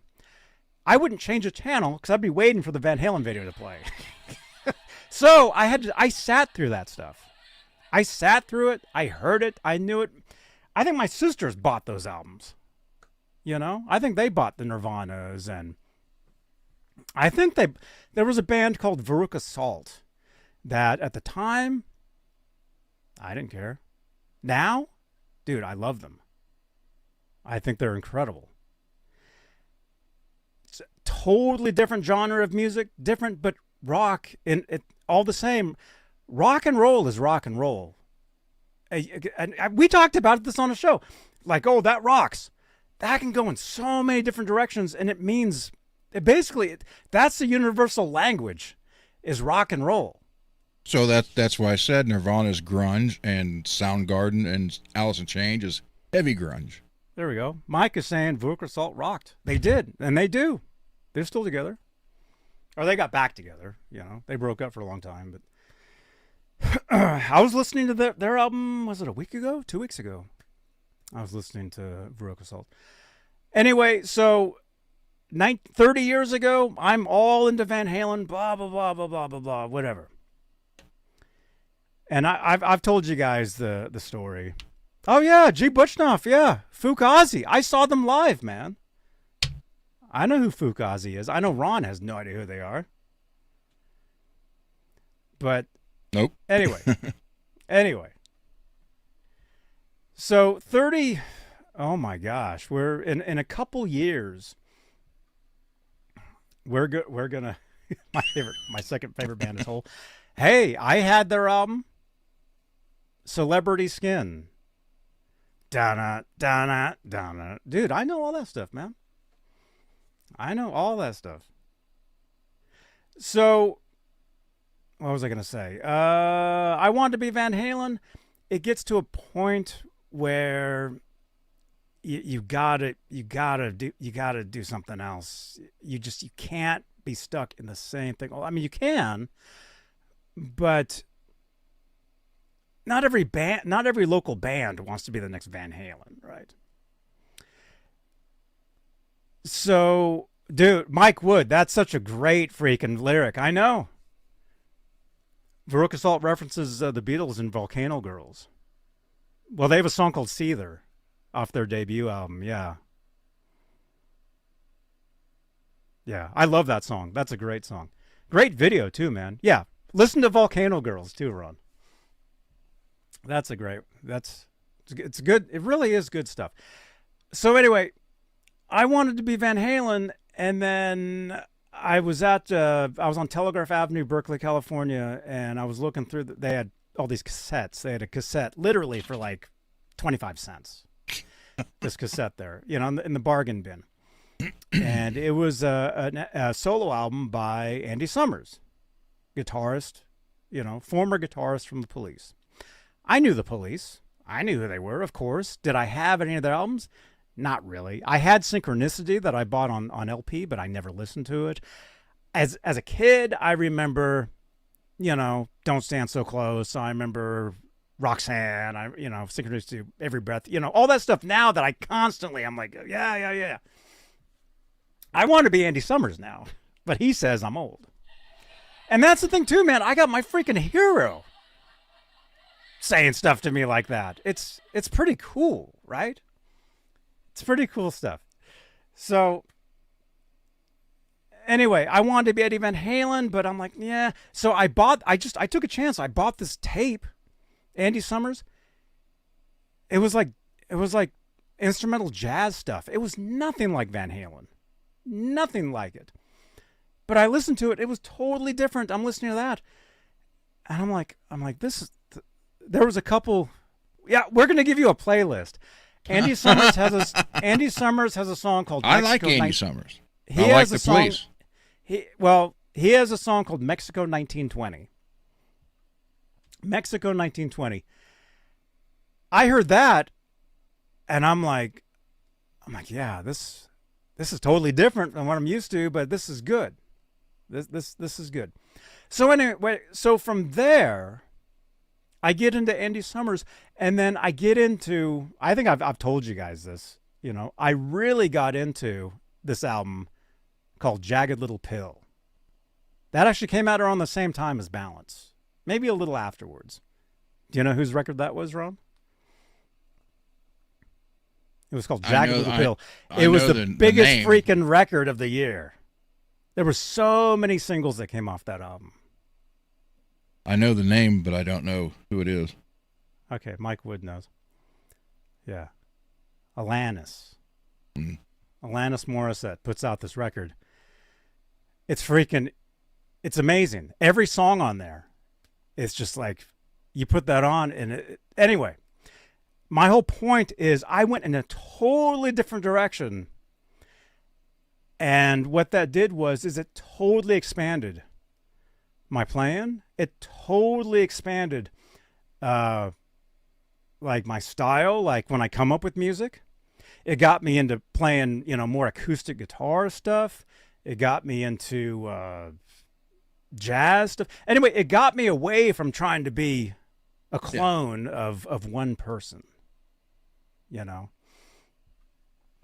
So, and then what happened after that, I really got into Jagged Little Pill, really got into the Police. I dug back, bought all the older stuff, bought all the current Andy Summers stuff from there, and I still do. He's still putting out stuff, right? Bought that stuff, and then basically what happened was I get a call, kind of like what Brad Gillis is saying on here. I get a call from a band, and they're like, "Hey, we're working with Desmond Child.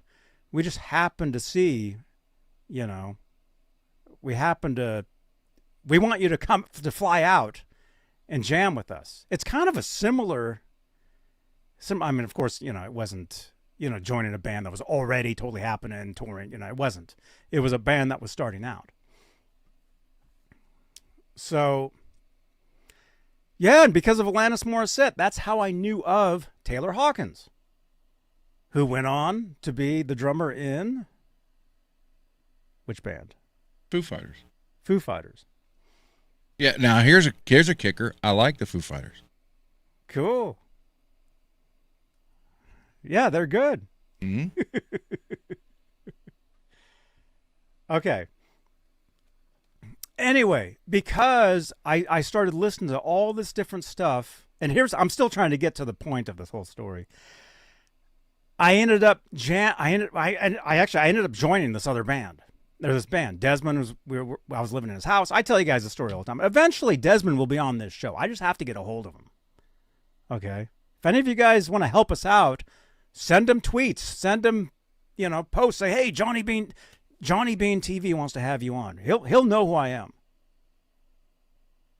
And he'll either totally block us or he'll be on here. Last time I talked to him, he was telling his kids that I was a great guitar player. I know Ron had Steve Vai telling him that he could do better. Desmond Child was telling his kids that I was a good player. Okay.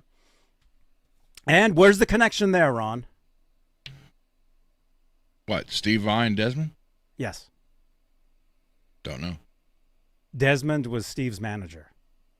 Oh, okay. And the That's Steve right. Vai That's right. the Steve Vai album, Alien Love Secrets, where he's wearing all the paint, all the silver. Yeah. That was Desmond's idea. Desmond told me that. So see, Ron, everything's connected. Every freaking thing. I'm not saying it's not. Everything is. This whole conversation just went because I said I didn't like Nirvana. Yeah, and that's great. I think it's great too that I don't like them. So, okay, and then I go to work in this band with that Desmond's managing, writing for, everything. That's when all these bands that I didn't care for just a few years before, now I'm basically being forced to listen to all this stuff because that's what this band likes. Soundgarden, Nirvana. What was another big one they were really into? Thank you, Rich. Soundgarden was a big one. Stone Temple Pilots, Bush. There's a band called Bush. Them. You just named half the bands on the Crow soundtrack. The Crow, actually. Our bass player looked just like the Crow. See, Ron? Everything's Brandon connected, Lee? man. Yep. Our bass player looked just like Brandon Lee. And he worked for Desmond. He was his engineer. Actually, if you guys look at the credits for Livin' La Vida Loca, Ricky Martin, our bass player is in those credits for engineering that song. I don't make this stuff up, you guys. This is all true. So anyway, what I'm saying, though, is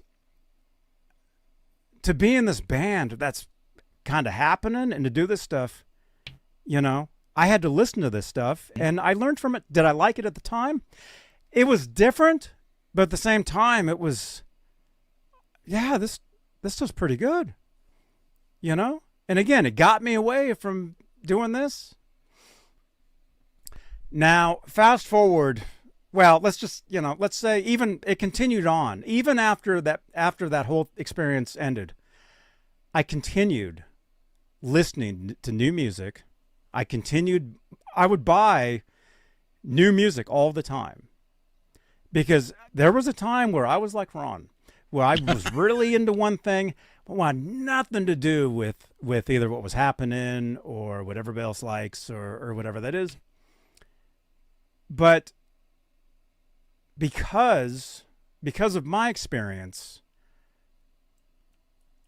it totally expanded, everything I'm doing. Am I the greatest guitar player ever? No, nobody is. But I can draw from all these different all these different styles of music, all these genres, blah blah blah blah blah. And if you guys are just tuning in, we're saying this because Brad Gillis and Satriani gave props to Kurt Cobain, which you guys would like what Ron was saying. Oh, they're nothing alike. Very much they are. The thing is too, Ron, when you reach a level of success, you'll realize it's all there's more similarities than not. Well, again, there's only 12 notes, so there's going to be a lot of stuff. It's going to sound like other stuff or whatever, Oh, sure. But then also that's where you have the bands that jump on the bandwagon of trying to be the same as whatever's happening to be the next big thing. Like that band you was telling me, it sounded like Van Halen. And oh yeah, but that was at the tail end of no.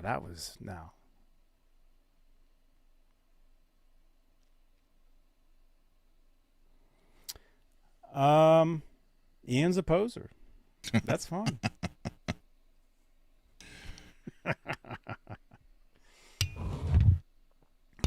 Yeah, so there's to each his own.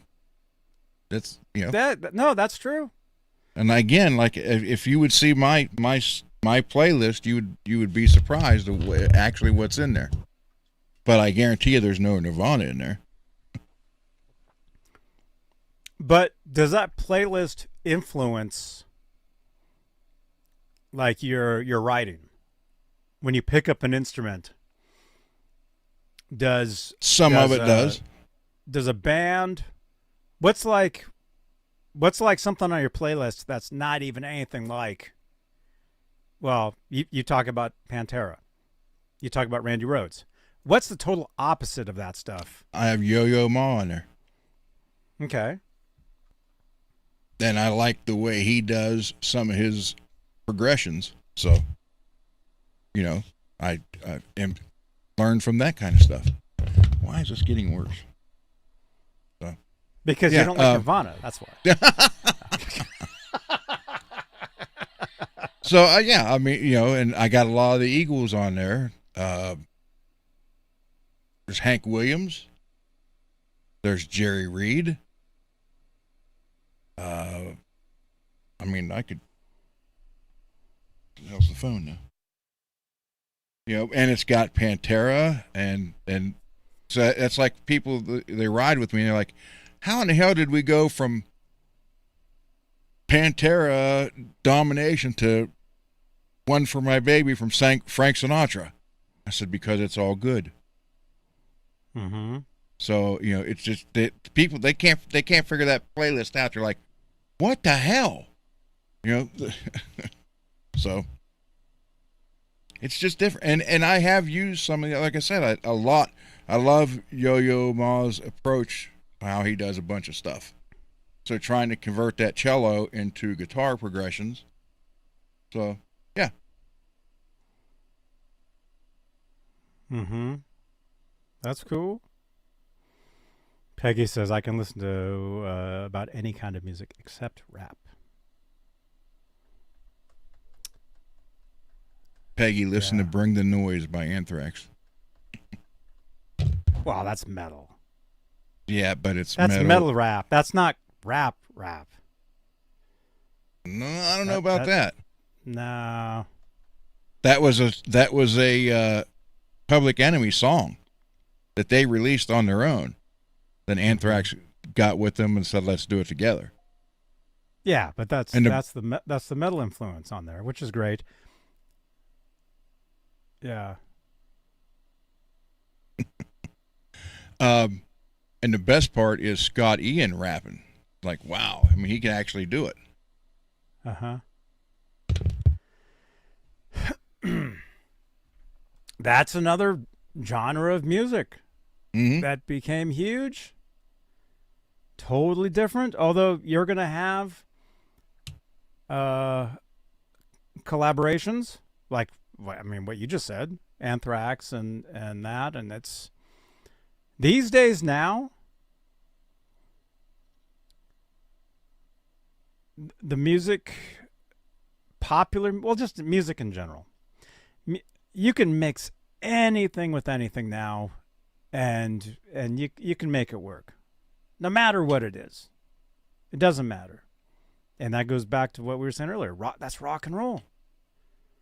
You know, disagree if you guys want, but rap music to me is rock and roll. There's a similar there's a thing there. So, Rich, I actually liked Michael Jackson's stuff, solo stuff. Not just Beat It. I mean, I liked a lot of his stuff. mm-hmm. What was the Wall, and then Thriller? What was I gonna say? Well, that was disco. That was disco stuff. The Wall. Yeah, it was all disco. He went, well, yeah, you guys know Michael Jackson. The security guard the other day knew Michael Jackson. He didn't know who Van Halen was, but he knew of the guitar because of Michael Jackson.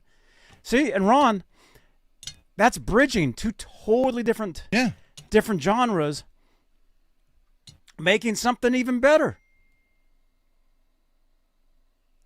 So wait, what was I going to say? I was going to say something about rap music. Oh, these days. Mike Wood, maybe you can chime in on this. These days, it's not uncommon to have. Well, we'll just take commercial music, because underground music, you can do anything, and you can do anything and anything and anything and whatever. But let's say commercial music. It's not unheard of to have like one of the biggest, to have a huge star from this genre and a huge star from this genre, and have them collab and work together. That's not an example. That's not unheard of at all. Bing Crosby and did David a Christmas Bowie. song. But you're going back, way back. Well, yeah. But Ron, that's seasonal. Oh, I know, but still. We only heard that song once a year. Rock Who wants to hear Christmas music in the summertime? Nobody. Me. No. Christmas music in June is just wrong, right? So anyway, but these days.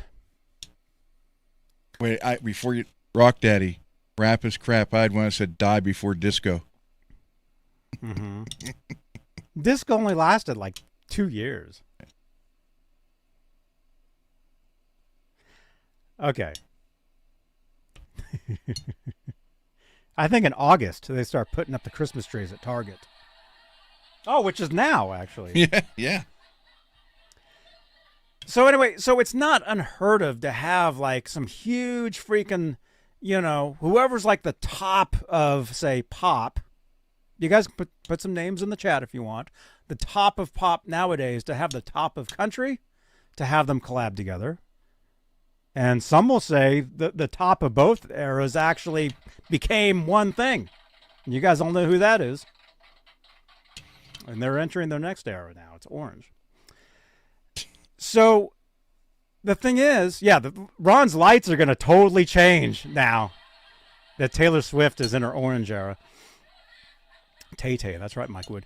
But see, so it's not uncommon to have, the rap go with the country, to go with the this, to go with the that these days. And you have the crossover, and you have fans of one thing find out about the next thing. Oh, that's pretty good. I like what they did there. Next thing you know, they're all cross-selling all those albums. And everything is just getting bigger and better and more. The late 90s and most of the 2000s, country is not what it used to be. It's not real country anymore. And when Beyonce can win an award for country, come on. That's ridiculous. Oh, yeah. Yeah, rest in peace, Terrence Stamp, man. Yeah, I heard about that. Was yesterday? Yep.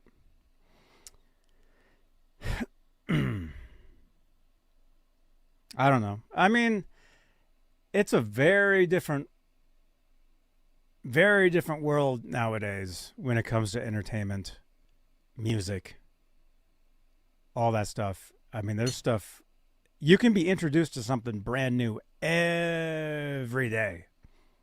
Every day. There can be something like, oh, I never heard about that. And you might like it, you might not, whatever.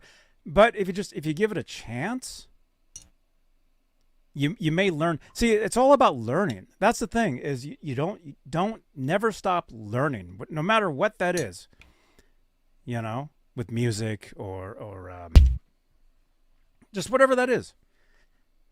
If you can learn something new every day, and no matter what it is, good or bad, you can use it with, with these shows.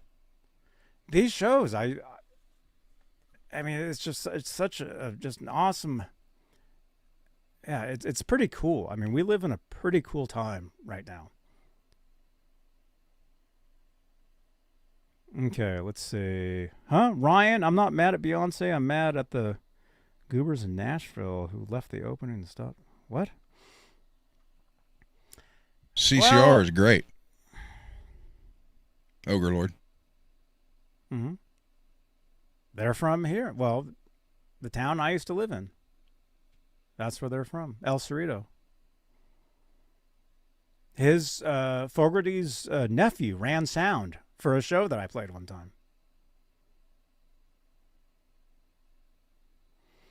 Bay Area Rich, how come nobody gave Taylor Swift crap when she went from country to pop, but Beyonce gets crap? I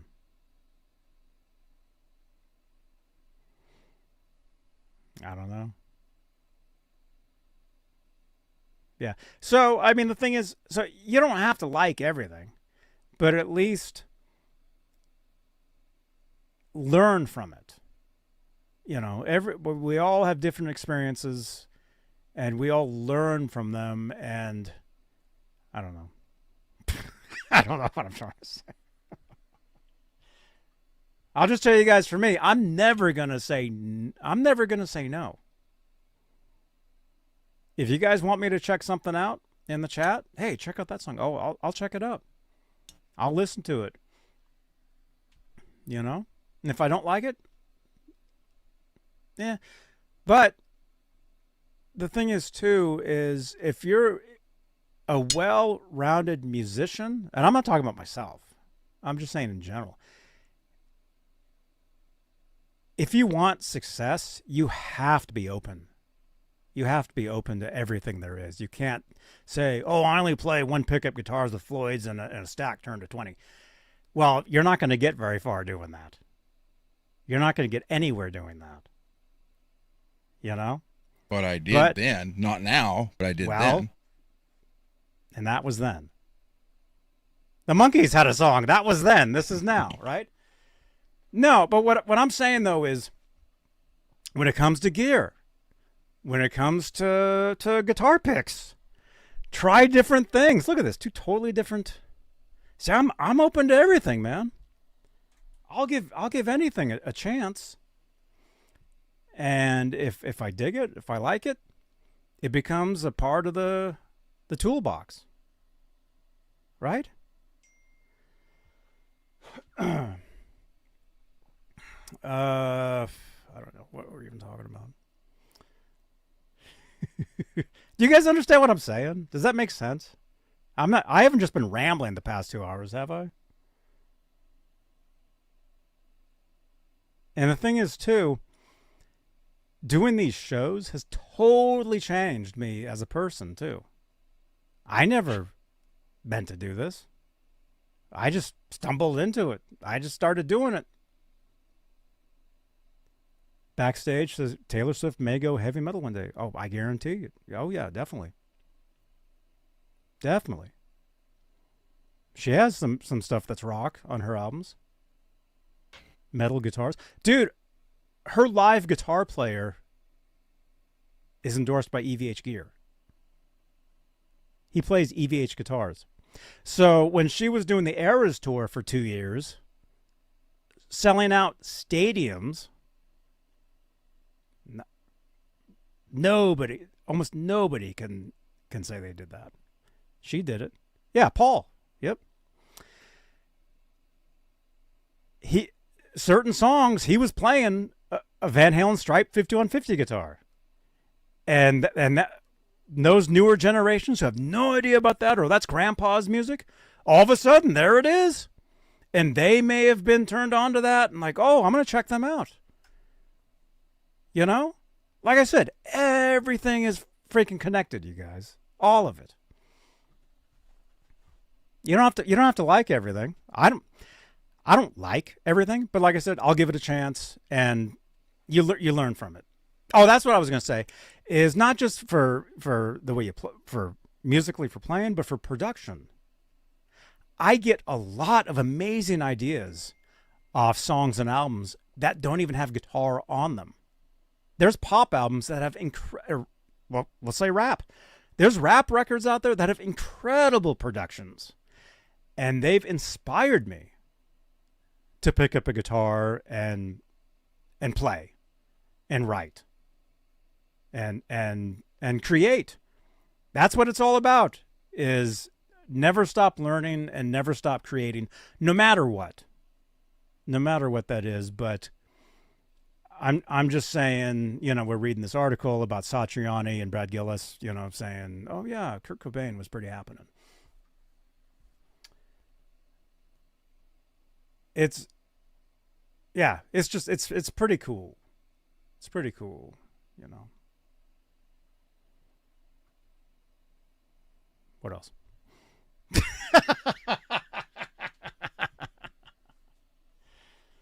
Right? Lewis!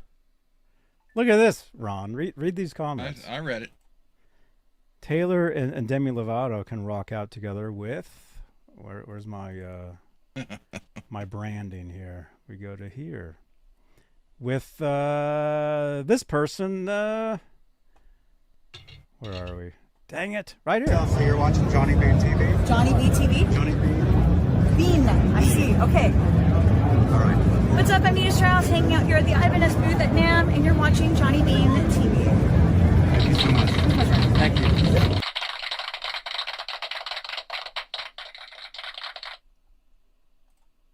Or Yeah. Nilly. Yes. Nilly Bosch. Brosh, whatever it is. Oh my gosh. No, I know.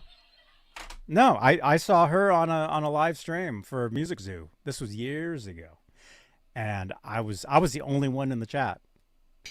And they're like, Johnny Bean says hi, and she's like, "Hi, Johnny." I should have taped it, man. That was a long time ago. She's one hell of a shredder. Mm-hmm. So anyway, I don't know. What am I saying? Everything's connected. You don't have to like everything, but, you know, you can learn from it. Peggy doesn't care for Michael Jackson. You know. I had Thriller. And that was before I was into Van Halen. That may have been what turned me on to Van Halen originally, actually. And look at me now. I'm crazy. Ogre Lord, you learned to hate Nirvana.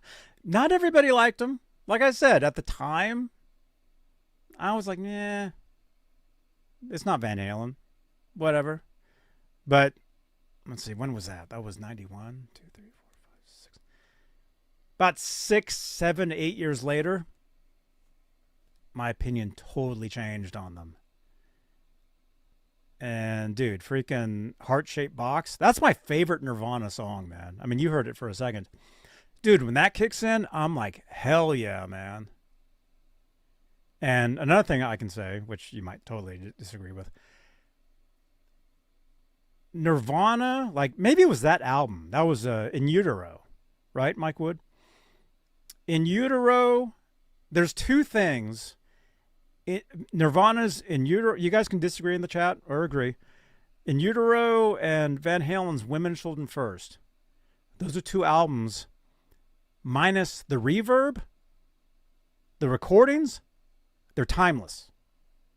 You can put those on and there's no, I mean, yeah, you can be like, oh, that, you know, yeah, I mean, if you guys understand what I'm trying to say.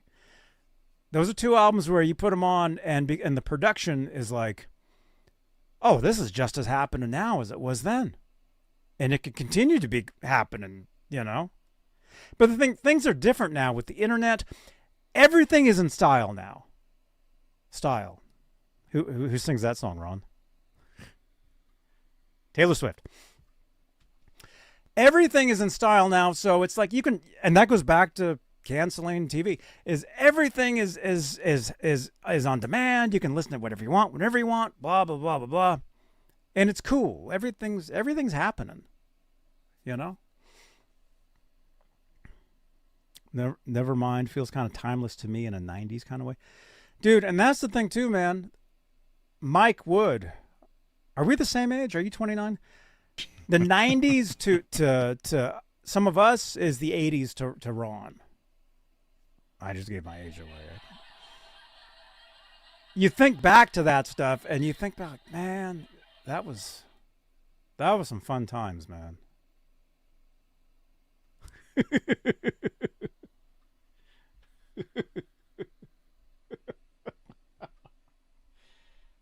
Oh my gosh.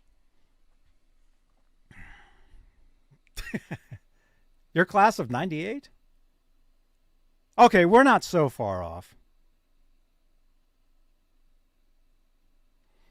G. Butchnoff, Women, Children First is one of my favorite Van Halen albums. They played live in the studio. Yeah. G. Butchnoff, do you agree with that? Women, Children First. The production, minus the reverb. There's a lot of reverb on that album, but take the reverb off. It's timeless. Those tones, just as happening today.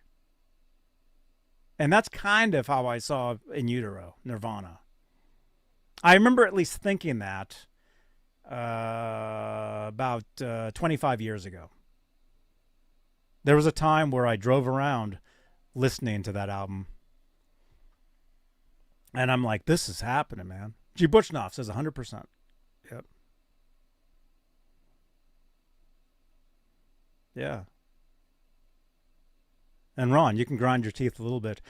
Back when I was listening to Nirvana about 25 years ago, I was also really into new country. I was really, there was this, what was that band? There was a pretty good song. What was that song? What was that band? It was a new country band. It wasn't Dixie Chicks. There was another band. They were a trio. Oh, Mike Wood, do you remember? There was a huge song, a huge new country song about in 2000. Anyway, I can't think of what the band was called, but or like Faith Hill. I was really into her record at the time. What was that song? The real Breathe. Country music as country music was meant to be died with Keith Whitley. Well, but see, you say meant to be to some country fans. Well, but that's country, though. That's what it was. Was it Shadazy? It was Shadazy. That was the band. Yeah, they had a song. They had a huge song that year. Shadazy, yeah. Yeah. Yeah, I mean, I get it.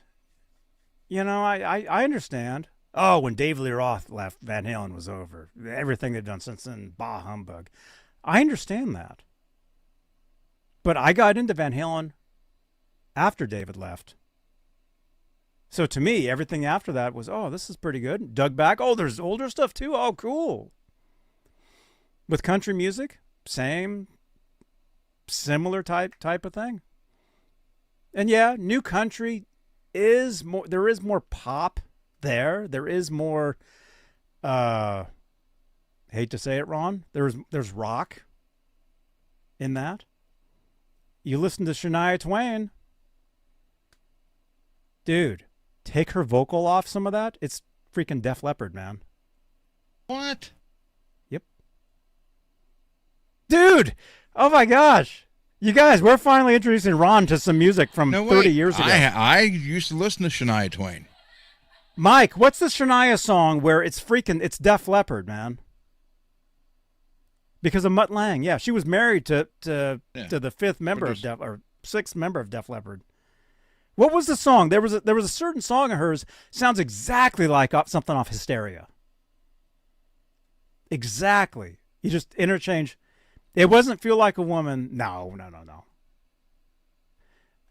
I gotta have you listen to this one, man. Let me see. Shania. Yeah, I'm thinking like Keith Whitley, obviously Randy Travis. Man.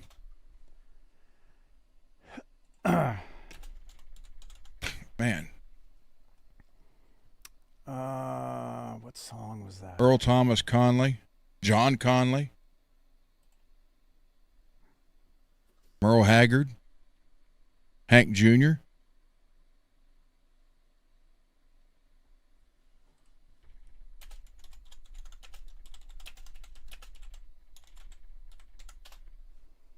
And I still say Lori Morgan had probably the best voice, female country voice ever.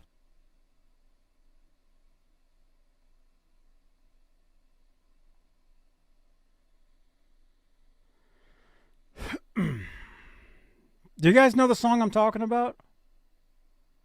There's a song where if you interchange, like we were talking about interchanging Ozzy and Cobain. There's a Shania Twain song. If you took her vocal off and added Joe Elliott, it's Def Leppard. Like Hysteria era. Yep, I'm not sure what the song is, but I've heard it. I remember hearing it and I was shocked. Ronnie Millsap's great. Conway Twitty. Yep.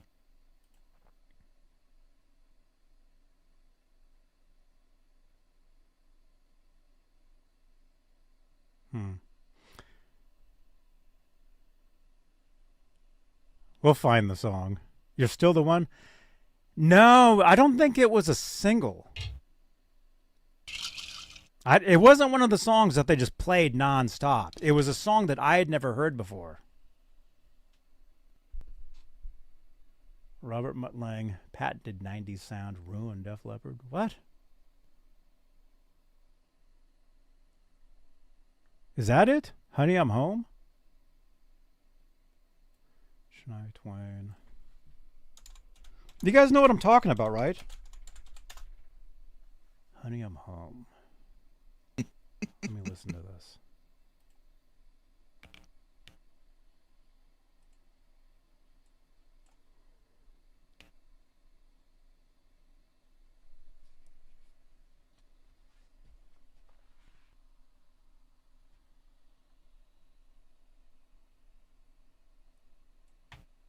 Sorry, let me just listen to this one.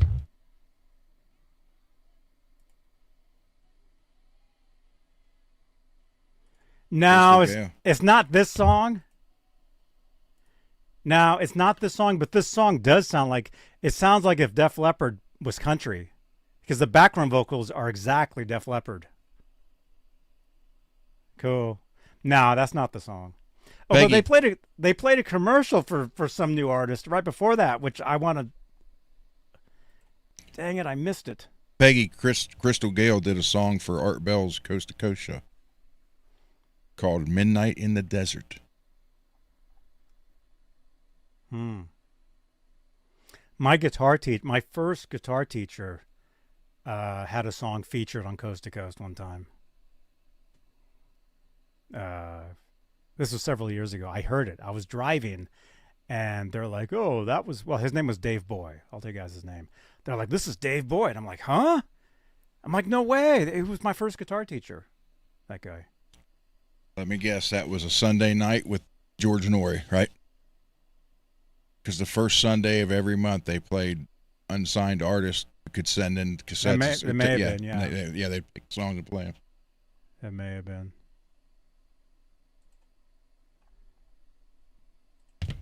Mike, if you get on, go to the App Store and download, wait a minute, 50 Radio Pro, and it looks like that right there. What's that? Hub? Something hub? No. And there's like 7 channels. It's 24/7 Art Bell. Oh, you mean the Pawn Hub? So embarrassing, man. Well, no. I'll tell you after we're done. Dang it. Right before I played that listen to that song, they were playing, I had the sound off. They were playing a music video from some artist, and I'm like, I told you guys, I don't say no.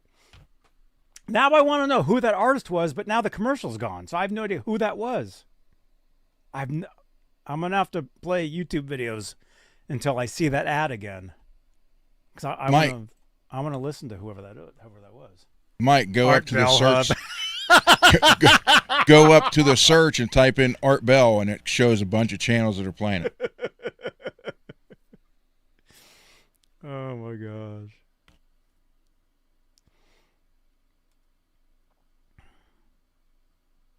Okay.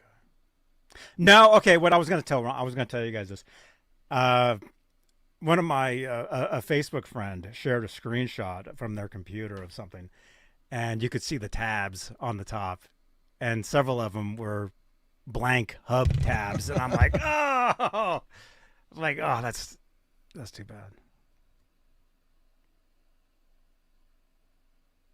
You got to get that. Just go up and search.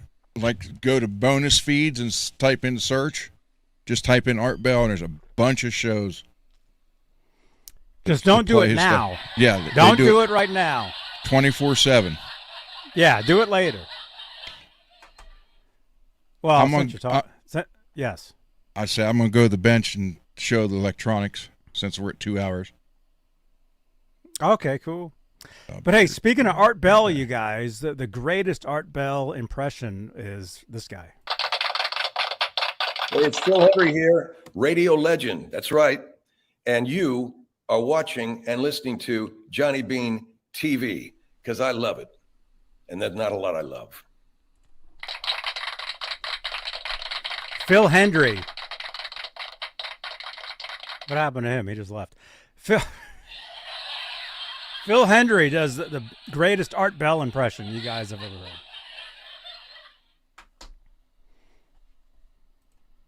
There you are. Wait a minute. What happened? Where'd you go? Wait, so what are you doing? What are you doing to that guitar? I'm going to show the... hold on. What? Wait a minute. What'd you say?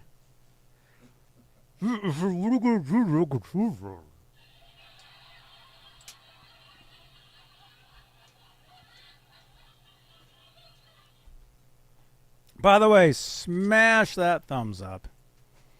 Smash that subscribe. Help us hit our next goal.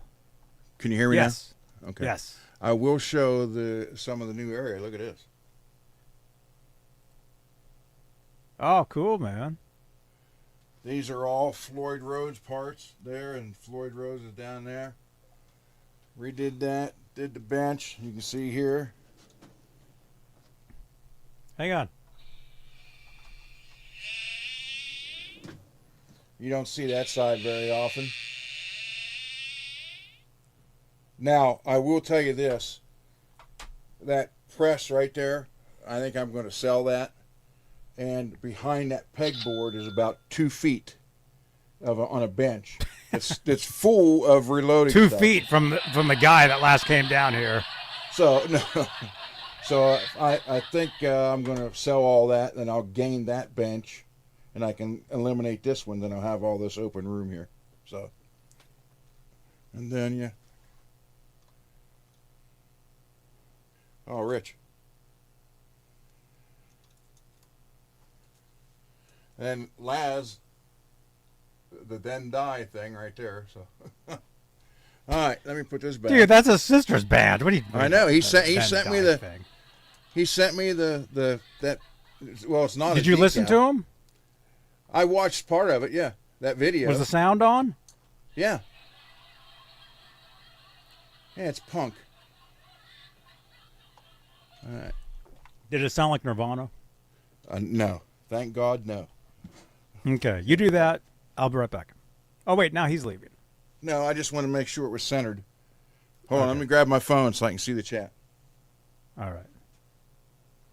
Look at this guitar. Actually, let me play a channel ID. Hang on. Check this out. You're watching Johnny.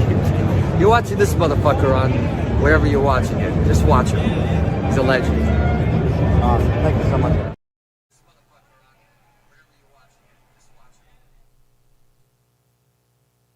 TV? Johnny Bean TV? Johnny Bean TV?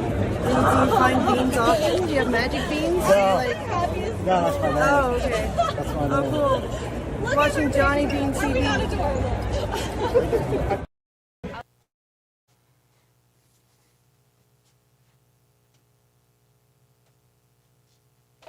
Okay.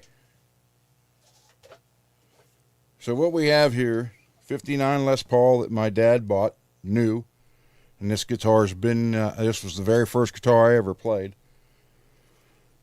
And you can... Can we see you play Teen Spirit on that guitar? Yeah. Do you even know that song? No, No. Dude, it's 3 chords. I know. I know, Johnny, and it sucks.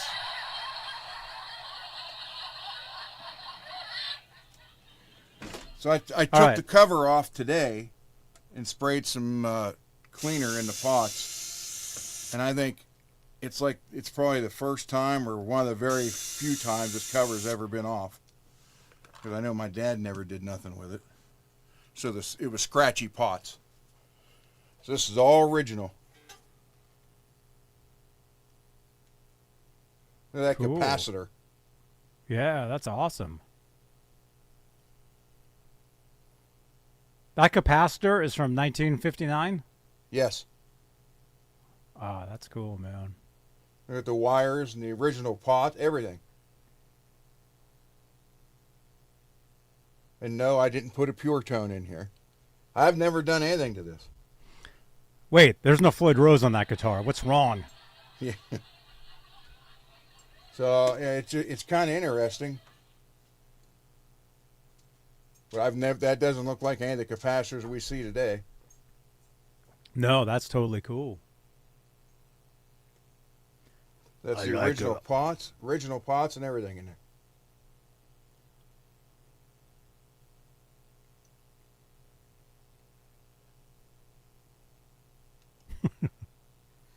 Look at the relicking, actual relicking on here.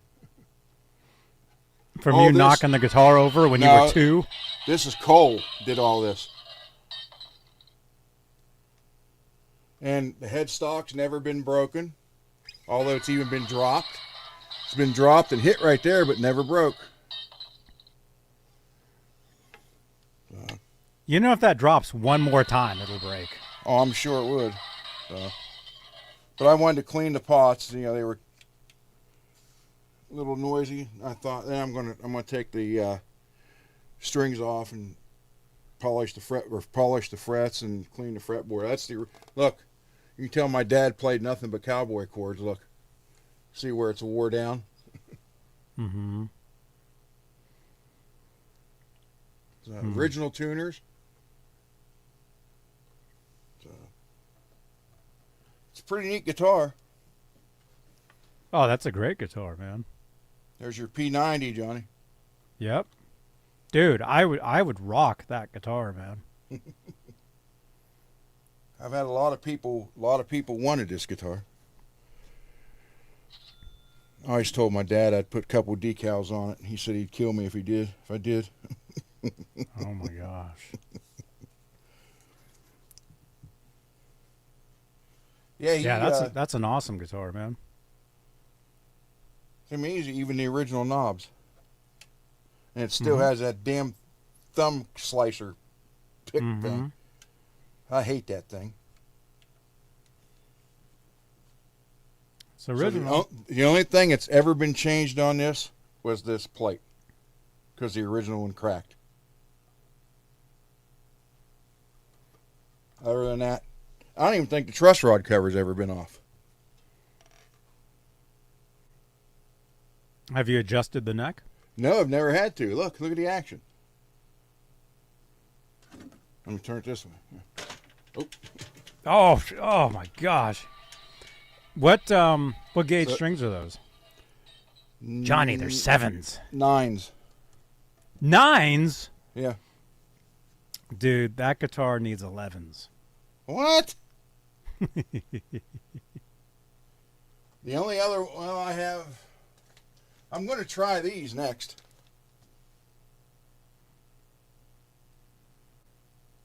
Cool. But I do have these. Oh, I don't have 11s. I got 12 through 62. 12. Yeah, I wouldn't put that on there. No, I was just kidding. Dude, if that was my guitar, yeah, I'd put 10s on it. You would have 10s. So, yeah, I mean, this guitar's been here longer than I've been alive. It's the very first guitar I ever played. That's what my dad started showing me on, was this guitar. So I had it plugged in yesterday when I took a little break from trying to set all this room up. And I'll tell you one thing, it is so nice to have this bench now. I don't have to walk over to the other side to the toolbox. I mean, it's all just right here now. So That's it makes cool. it a lot nicer. I did use one Seymour Duncan. Oh, I keep telling her, everybody thinks I'm joking. Look here. Wait a minute. Who's that? MJ. Hi, this is MJ from the Seymour Duncan NAM 2023 in Anaheim, California. You're watching Johnny B. Johnny Bean. Johnny Bean, okay? Thanks for all your support. So yeah, so anybody wants to see, here's the chart. Here's a bunch of like router bits, strat wiring, knobs, pickup screws chrome, pickup screws black, gold. Keep showing them that stuff. I'll be right back. Yeah. So I got, all this stuff here. You got white nuts, black nuts. And then over here, these are all Floyd Rose parts. There's a whole box of locking nuts. So I have, here's stainless steel, Monster Bolt stainless steel neck or nut lock, locking nut for the neck. The Floyd for the saddle nuts. Come on, get in there. Down there is the Floyd Rose parts box. I mean, actual Floyds that I'm tearing apart using that tour apart. There's some that are completed. You come over here. Yeah. Shims. There's locking block stainless. Then I got a whole thing of the black ones. And I got other colored ones. And stuff up there. And then this stuff here is from Laz. I still have all that. So if he's watching, he'll see. I keep knocking this over every time I move this camera. Yeah, and then this. I got some stuff, littler stuff in here that I use. And then that's most of the stuff. I mean, there's fret nippers, fret pullers, recrowning, cutters, a bunch of gauges. Stare it. You come down here. This one I don't have a divider in it yet. I'll give you this one.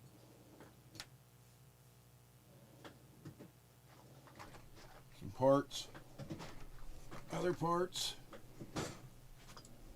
There's the chisels, some Dremel tool stuff, polishing wheels and compound.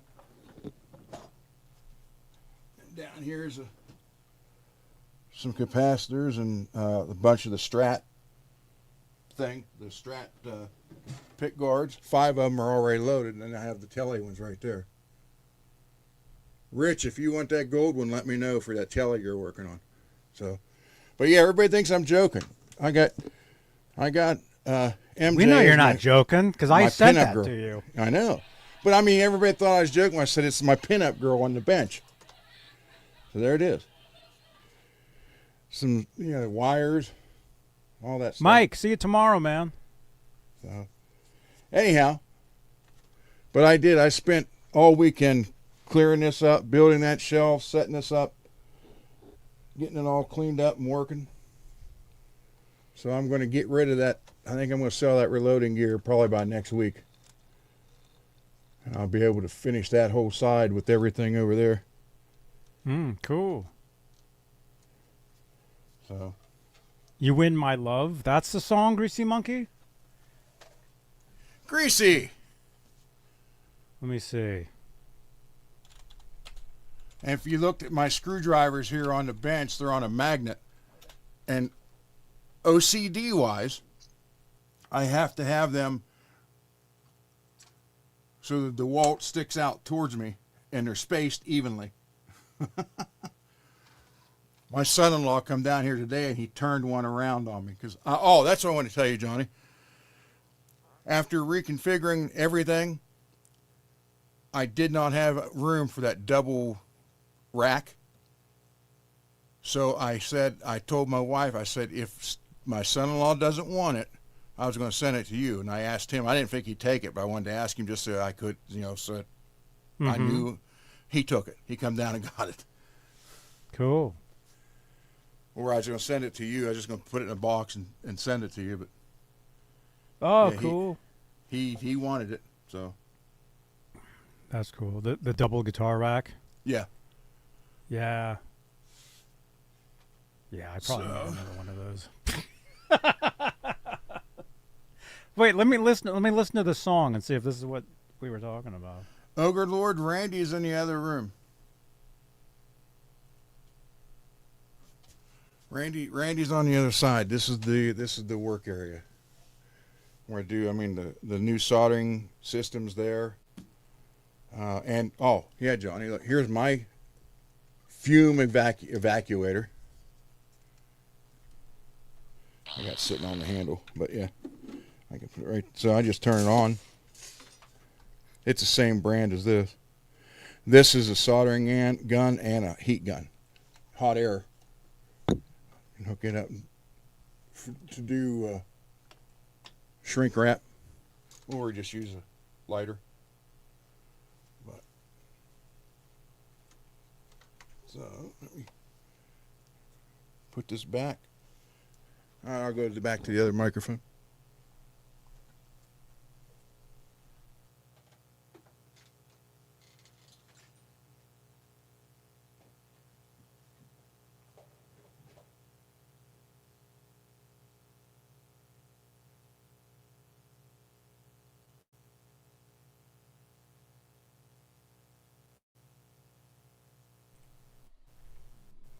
Did he leave?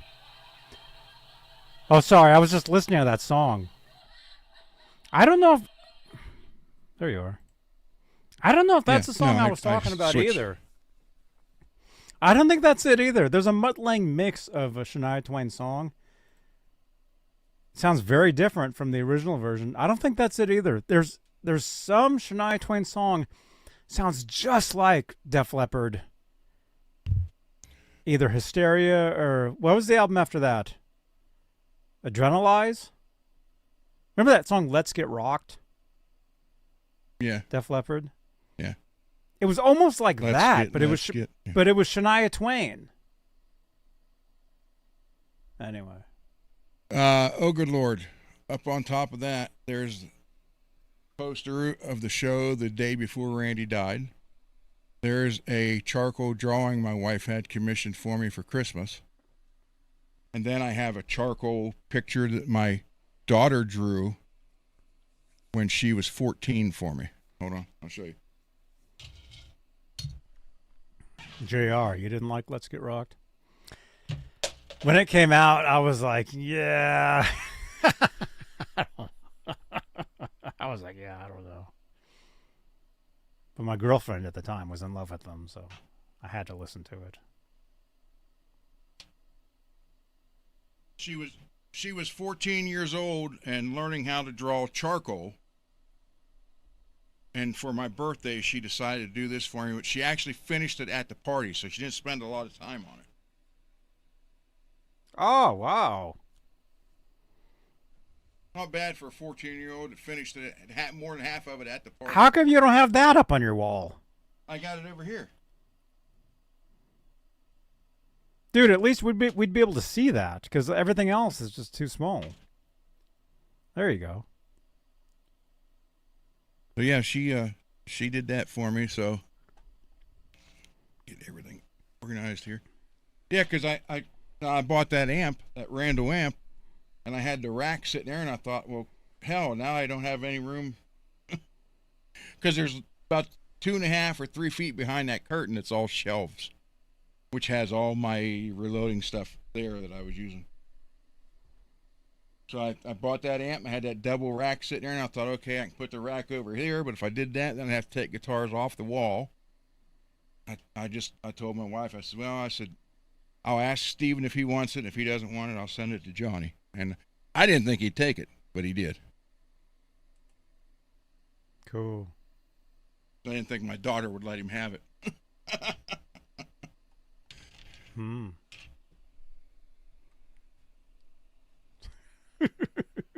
So. What? This makes no sense. What? Wait a minute. This makes no sense at all. Wait a minute. You guys, you can still see us, right? We're here. These numbers aren't matching up. These numbers I'm looking at. You guys can still see us? If you can, press 1 in the chat if we're still here, if we're still live. Okay. Well, yep, dude, you can see me, but no. That doesn't matter. In the chat. You guys see us on YouTube? Okay, because the numbers I'm seeing, it's telling me that we're not on YouTube right now. It says nobody's watching us on YouTube is what it's saying. It says everybody's watching us on X right now is what it's telling me. But that's not the case. Yeah. Weird.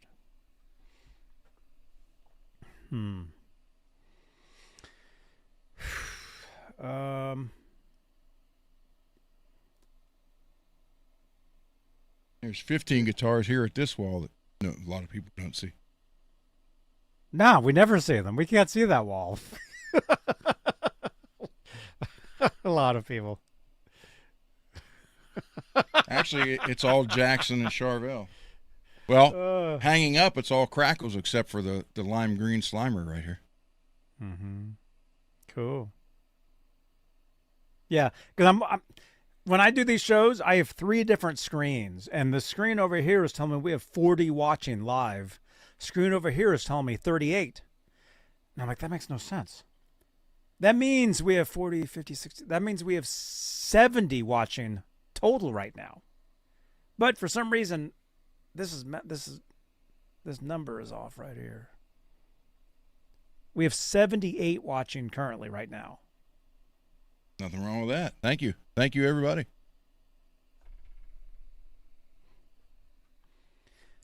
Okay, let me see. You got to unbox that from Amanda. Yes. Yeah, you guys are saying 39 watching. Yeah, we have 39 on YouTube, but we have 37 watching on X.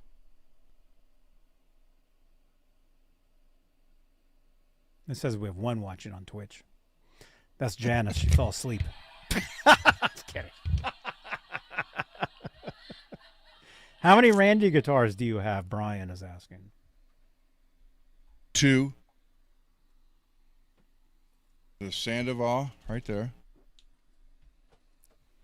And then I have a Concord but sadly, in my younger days, I painted it. So What? yeah. Oh my gosh! Did you see the photos of the brand new Concorde box? No, I haven't seen the box yet. I saw them. I saw them. Brian, I don't even know anymore now. I'll give you an exact number. Oh, Randy, yeah, Randy's just a 2. I thought you meant guitars in general. All of them. I don't know.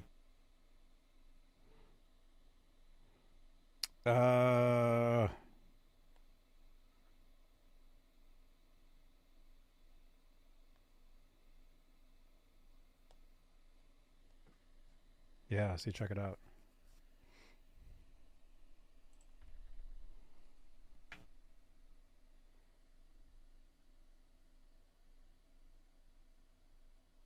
That's neat, but I still say they should have moved those stripes over.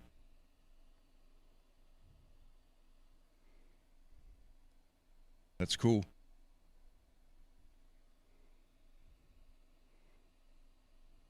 What?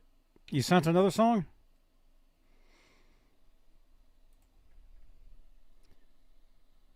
We got to figure out that song, man. Oh my gosh.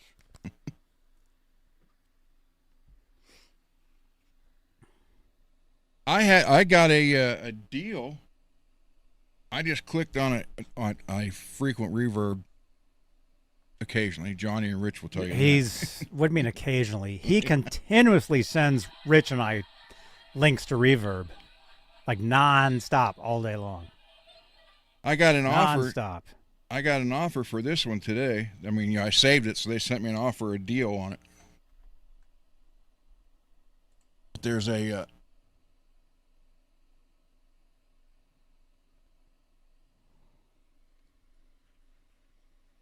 Is that an official graphic?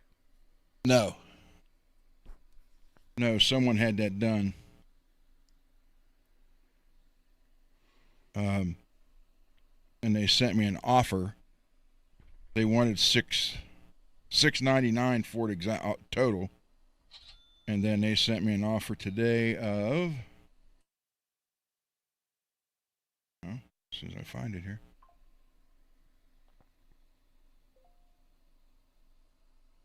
$534 plus $99 shipping.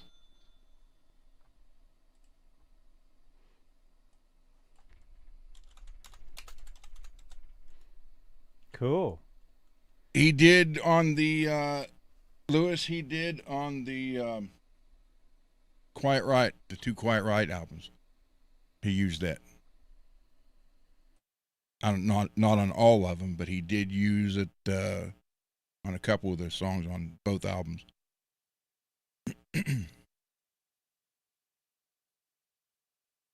So yeah, that's a pretty. I just before I would buy that, there's a couple Jacksons I'd like to get. Oh, this is the song. This is it. Shania Twain. It's called Any Man of Mine. Someone said that earlier. Yeah. Oh, no, they sent me the link to it. Yeah, this is it. Dude, this is freaking Def Leppard, man. But country. You'll have to listen to this, Ron. You said you like country, or you like old country. I like Shania Twain. I had all her albums. Up until I forget what year, but yeah. Well, I think this is her first album. When did her first album come out?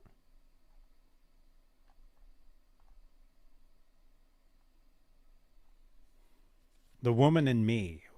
When did that come out? 80? 89 or 90. Oh my gosh. Johnny, you like this one? That guitar? Mm-hmm. That's pretty cool.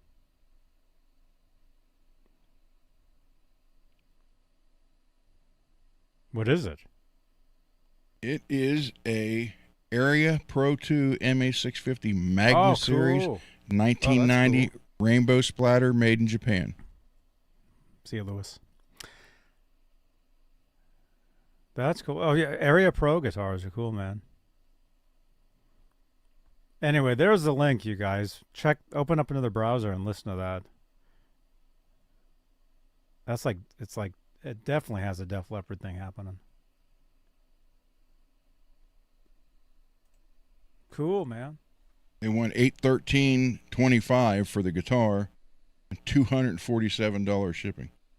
Wow. But it is coming from United Kingdom, so. I found the doorknob I want to put on the door over here.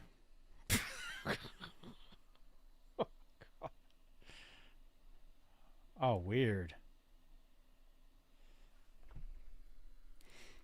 I like that, and I want one of those signs I can put on the door. It lights up, says on air. The Area Pro. You guys know one of my big heroes, Andy Summers, played an Area Pro with the Police. Hey, next time, Johnny, you go to Guitar Center and you look at the Michael Sweet guitar,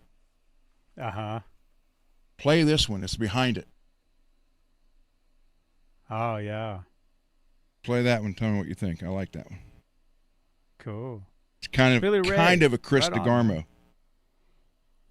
Billy Ray has 2 new Firefly guitars. Right on, dude. Right on. Right on. I've been playing this Firefly guitar, man. I've been playing this thing. Thank you again to Bay Area Rich, man.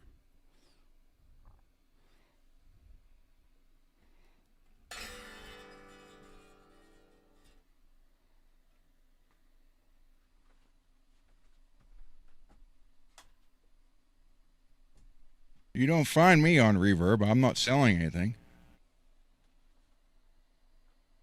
Although, if you go here, you'll find my Fretworks channel, which I need to post some stuff. I've just been so freaking busy with everything. I haven't had time to put anything on there. Like I did the second Guitar Player's King V the other day for Bolt Action. Second guitar player? The second guy to ever play the guitar? No, my son-in-law is the lead guitar player. This is the rhythm guitar player. Oh, okay. He's got a Jackson King V that he broke. He's the one that had to put the blood all over the Les Paul, my son-in-law's Les Paul.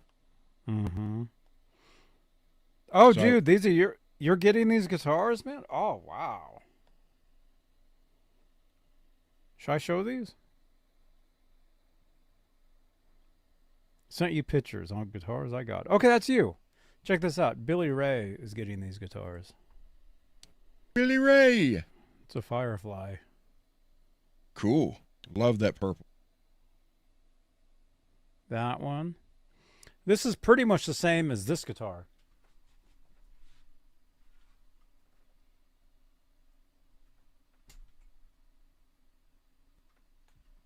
I think. I mean, it's the same name. It says Elite.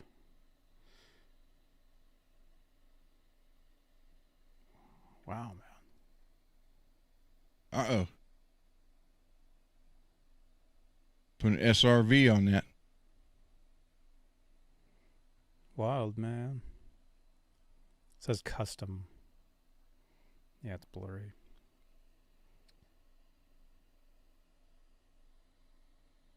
Cool, dude. So yeah, the Shania Twain song that I couldn't think of is called, what's it called? Any Man of Mine is what the song's called. Definitely has a Def Leppard thing, which I don't know if she was with Mutt Lange then. She must have been. Are they still married? I don't think so. I don't know. I don't think so. Although, I don't know. I should probably find that out. You like Mutt? Yeah.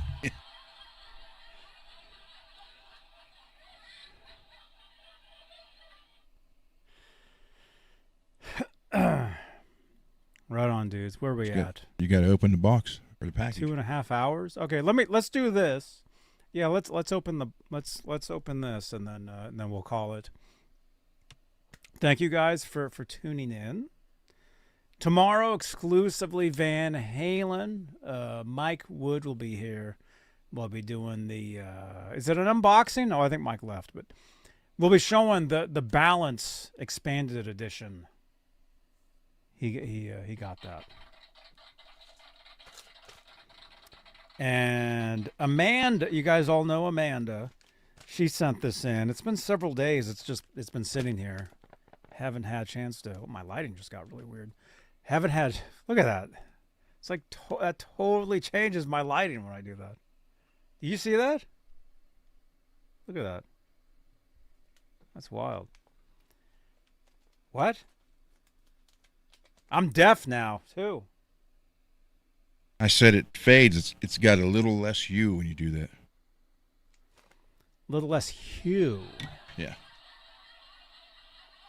I bet no one knows what that line is from. What song that line's from. Oh, it's either Pantera or Conway Twitty. Nope. Although it does have a Pantera connection. Speaking of connection, you just went away. I went away. Unless I did. You did. Unless we're all crashing. You just crashed to me. You're crashing to me. Oh my goodness. You're crashing to me. Are we both crashing? Oh my gosh. That's from the song Sky and Water. Mic check. Okay, yeah. I'm crashing. It looks like I'm crashing. Okay. Dude, what's going on here? Well,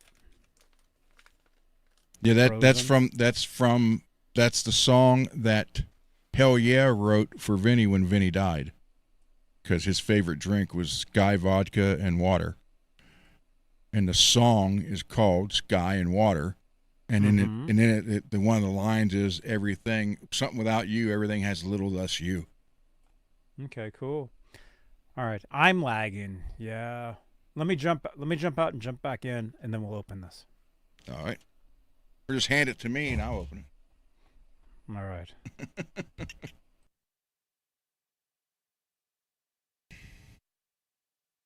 So yeah, I bought that Randall amp and I actually got nowhere to put it. But the double guitar stand even made it worse. So I thought, see over here, there's, like I said, there's 15 guitars between the wall and the stand. I'm just trying to figure out what I can do in here. This room's actually 12 by 12, where I'm at now. You add the other behind there, it's bigger. But I had to put other stuff back there. So. How's this? Am I still frozen? Oh, you're not to me. I see it's kind of grainy photo, but you're here. What it's getting heck? better. It's better. StreamYard is messed up. StreamYard is totally messed up tonight. There you go. It looks good like now. The numbers, like what I'm seeing, it's totally screwed up. Yeah, Raymond, I do. I need a basement for the basement. You guys can see me? Yes. Well, I mean, you see me here. Well, but I kept seeing you lagging and freezing too. Yeah. Yeah, this is messed up, man. Okay, we'll open this and then we'll call it. How can I? Oh, I don't want to.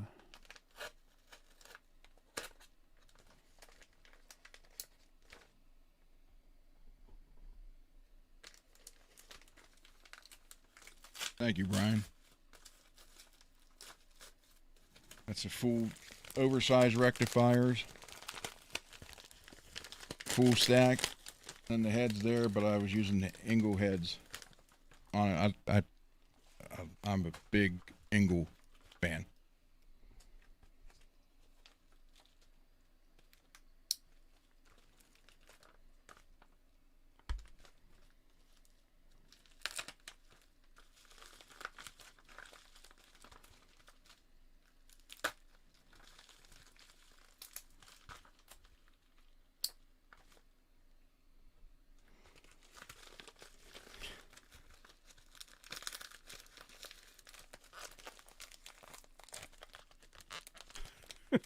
Use a knife, but just don't cut yourself. I did. I'm trying to be very careful I don't slice too far into this. It's like a package and a package and a package and a package. You get all the way down to it and there's like nothing. Yeah. StreamYard, man. Holy crap. You have no idea what she sent me? She sent me something from you. Right when I picked it up, she's like, "Oh, my You missing any photos, Raymond? I don't know what this is. I haven't looked. Should I look? Yeah. I have no idea what this is. Before you freeze again, yes. Van Halen. What? Ultimate. Should I read this on here? Yeah. What is this? It says Van Halen alternate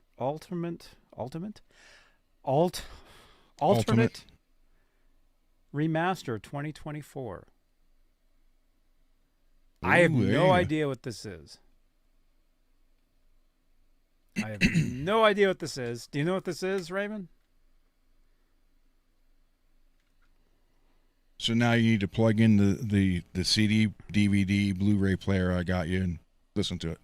I just have to jump in the car to drive home from the studio and play this. All right, so as soon as we end the show, I'm going to jump in the car. So of course, I have to drive home from the studio. I will listen to this, and I'll see what this is, and I'll tell you guys tomorrow what this is, I guess, or not. Unless, you know, I have no idea what this is. Alternate remaster 2024. Okay, I have an idea what this is. Michael says it's a compact disc. Yeah, I don't know what this is. I've never seen one of these. From a more Especially look at the town. back. Ooh, that's the old black style. Look at the back.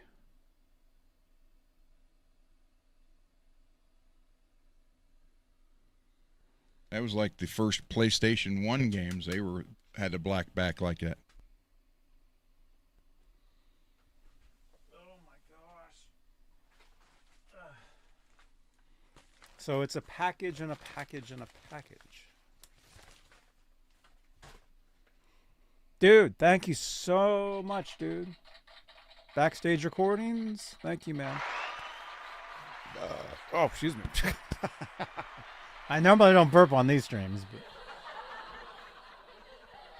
All right, you guys, we're out of here. I know if we go 10 more minutes, it's even 3 hours. Should I call you? Do you want to call me? Phone number's right there, Rim. You can. Well, I don't think he means on the air. If you want, you can call me.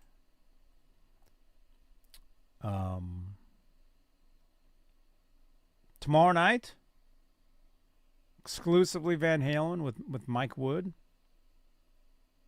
Ryan, thank you so much. Everybody, smash that thumbs up. Subscribe. Next goal, 13,500. We can do it. We're very close. And that QR code that you see on the top right, that is to drop a review of what I call Johnny Bean TV.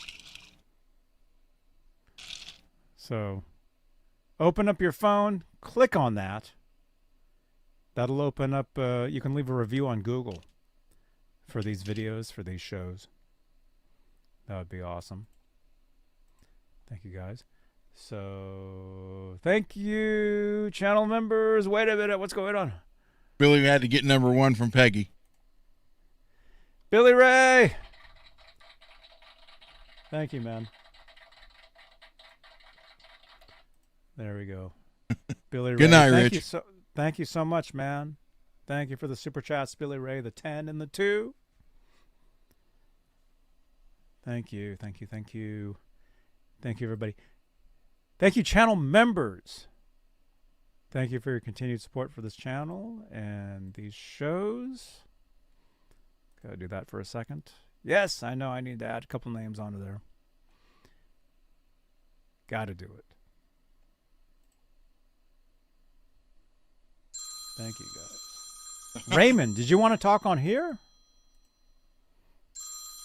Hang on. Let me mute. Let me just mute and say hey.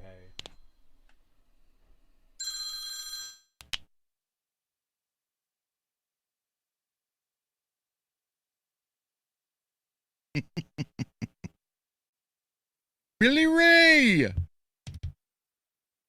Peggy. Have a good night, Peggy. Thank you. No, you don't have to thank us. We need to thank you guys. Thank you for watching this, being here, which keeps us going.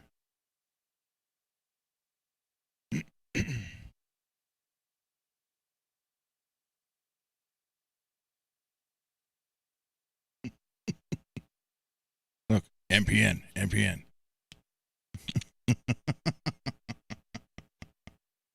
Thank you, Peggy. I try to do my best.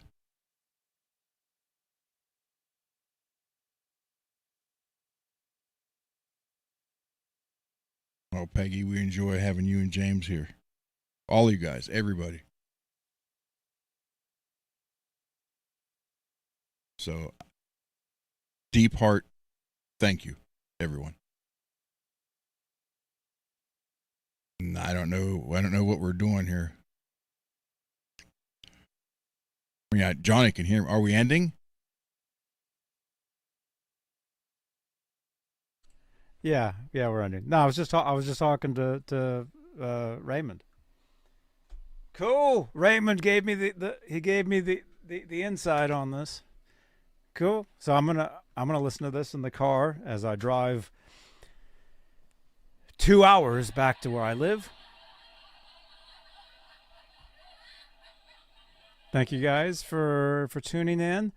We'll see you guys tomorrow night. Exclusively Van Halen. Mike Wood will be here. Balance Expanded Edition. I think unboxing and review, right? Something like that. And then Wednesday we'll be back, and I'll actually go to the bench. I'll actually clean the bench and go over there, and we'll do some guitar stuff. I still have that body that I got and that neck that I got. Haven't done anything. Stuff sitting. But I haven't been here this week. I've been, well, you guys know, if you guys follow, I've been traveling, and I was the one that brought you guys that guitar, man. That's right. Nope, nobody else did. As far as I've seen, nobody else has brought you guys footage of that. No, you're the only one that's done it. And that's how we roll around here, right, Chris King? All right, Chris King. All right, good night, everybody. Thank you. We'll see you guys tomorrow here on what channel is this? Corey Feldman. Hey, it's Corey Feldman. You're watching Johnny Bean TV, I guess. Hey, this is Tony Franklin, and you're watching Johnny Bean TV. Hey, this is Sean McNabb from Quiet Riot and Dawkins, and you're rocking with Johnny Bean TV. Hey, this is Ricky Rocket, and you're watching my buddy Johnny Bean right here on his channel. Hey, what's up? I'm Michael Sauer from Steel Panther. Listen to Johnny B TV, right? Or am I wrong? Okay, so Johnny Bean TV. Okay, ready? Hi, my name is Mary Spender, and welcome to Johnny Bean TV. Hi, this is Leland Sklar, and you are watching Johnny Bean TV. It doesn't get better, take my word for it. You're watching Johnny. You're watching this motherfucker on wherever you're watching it. Just watch him. He's a legend. Thank you so much.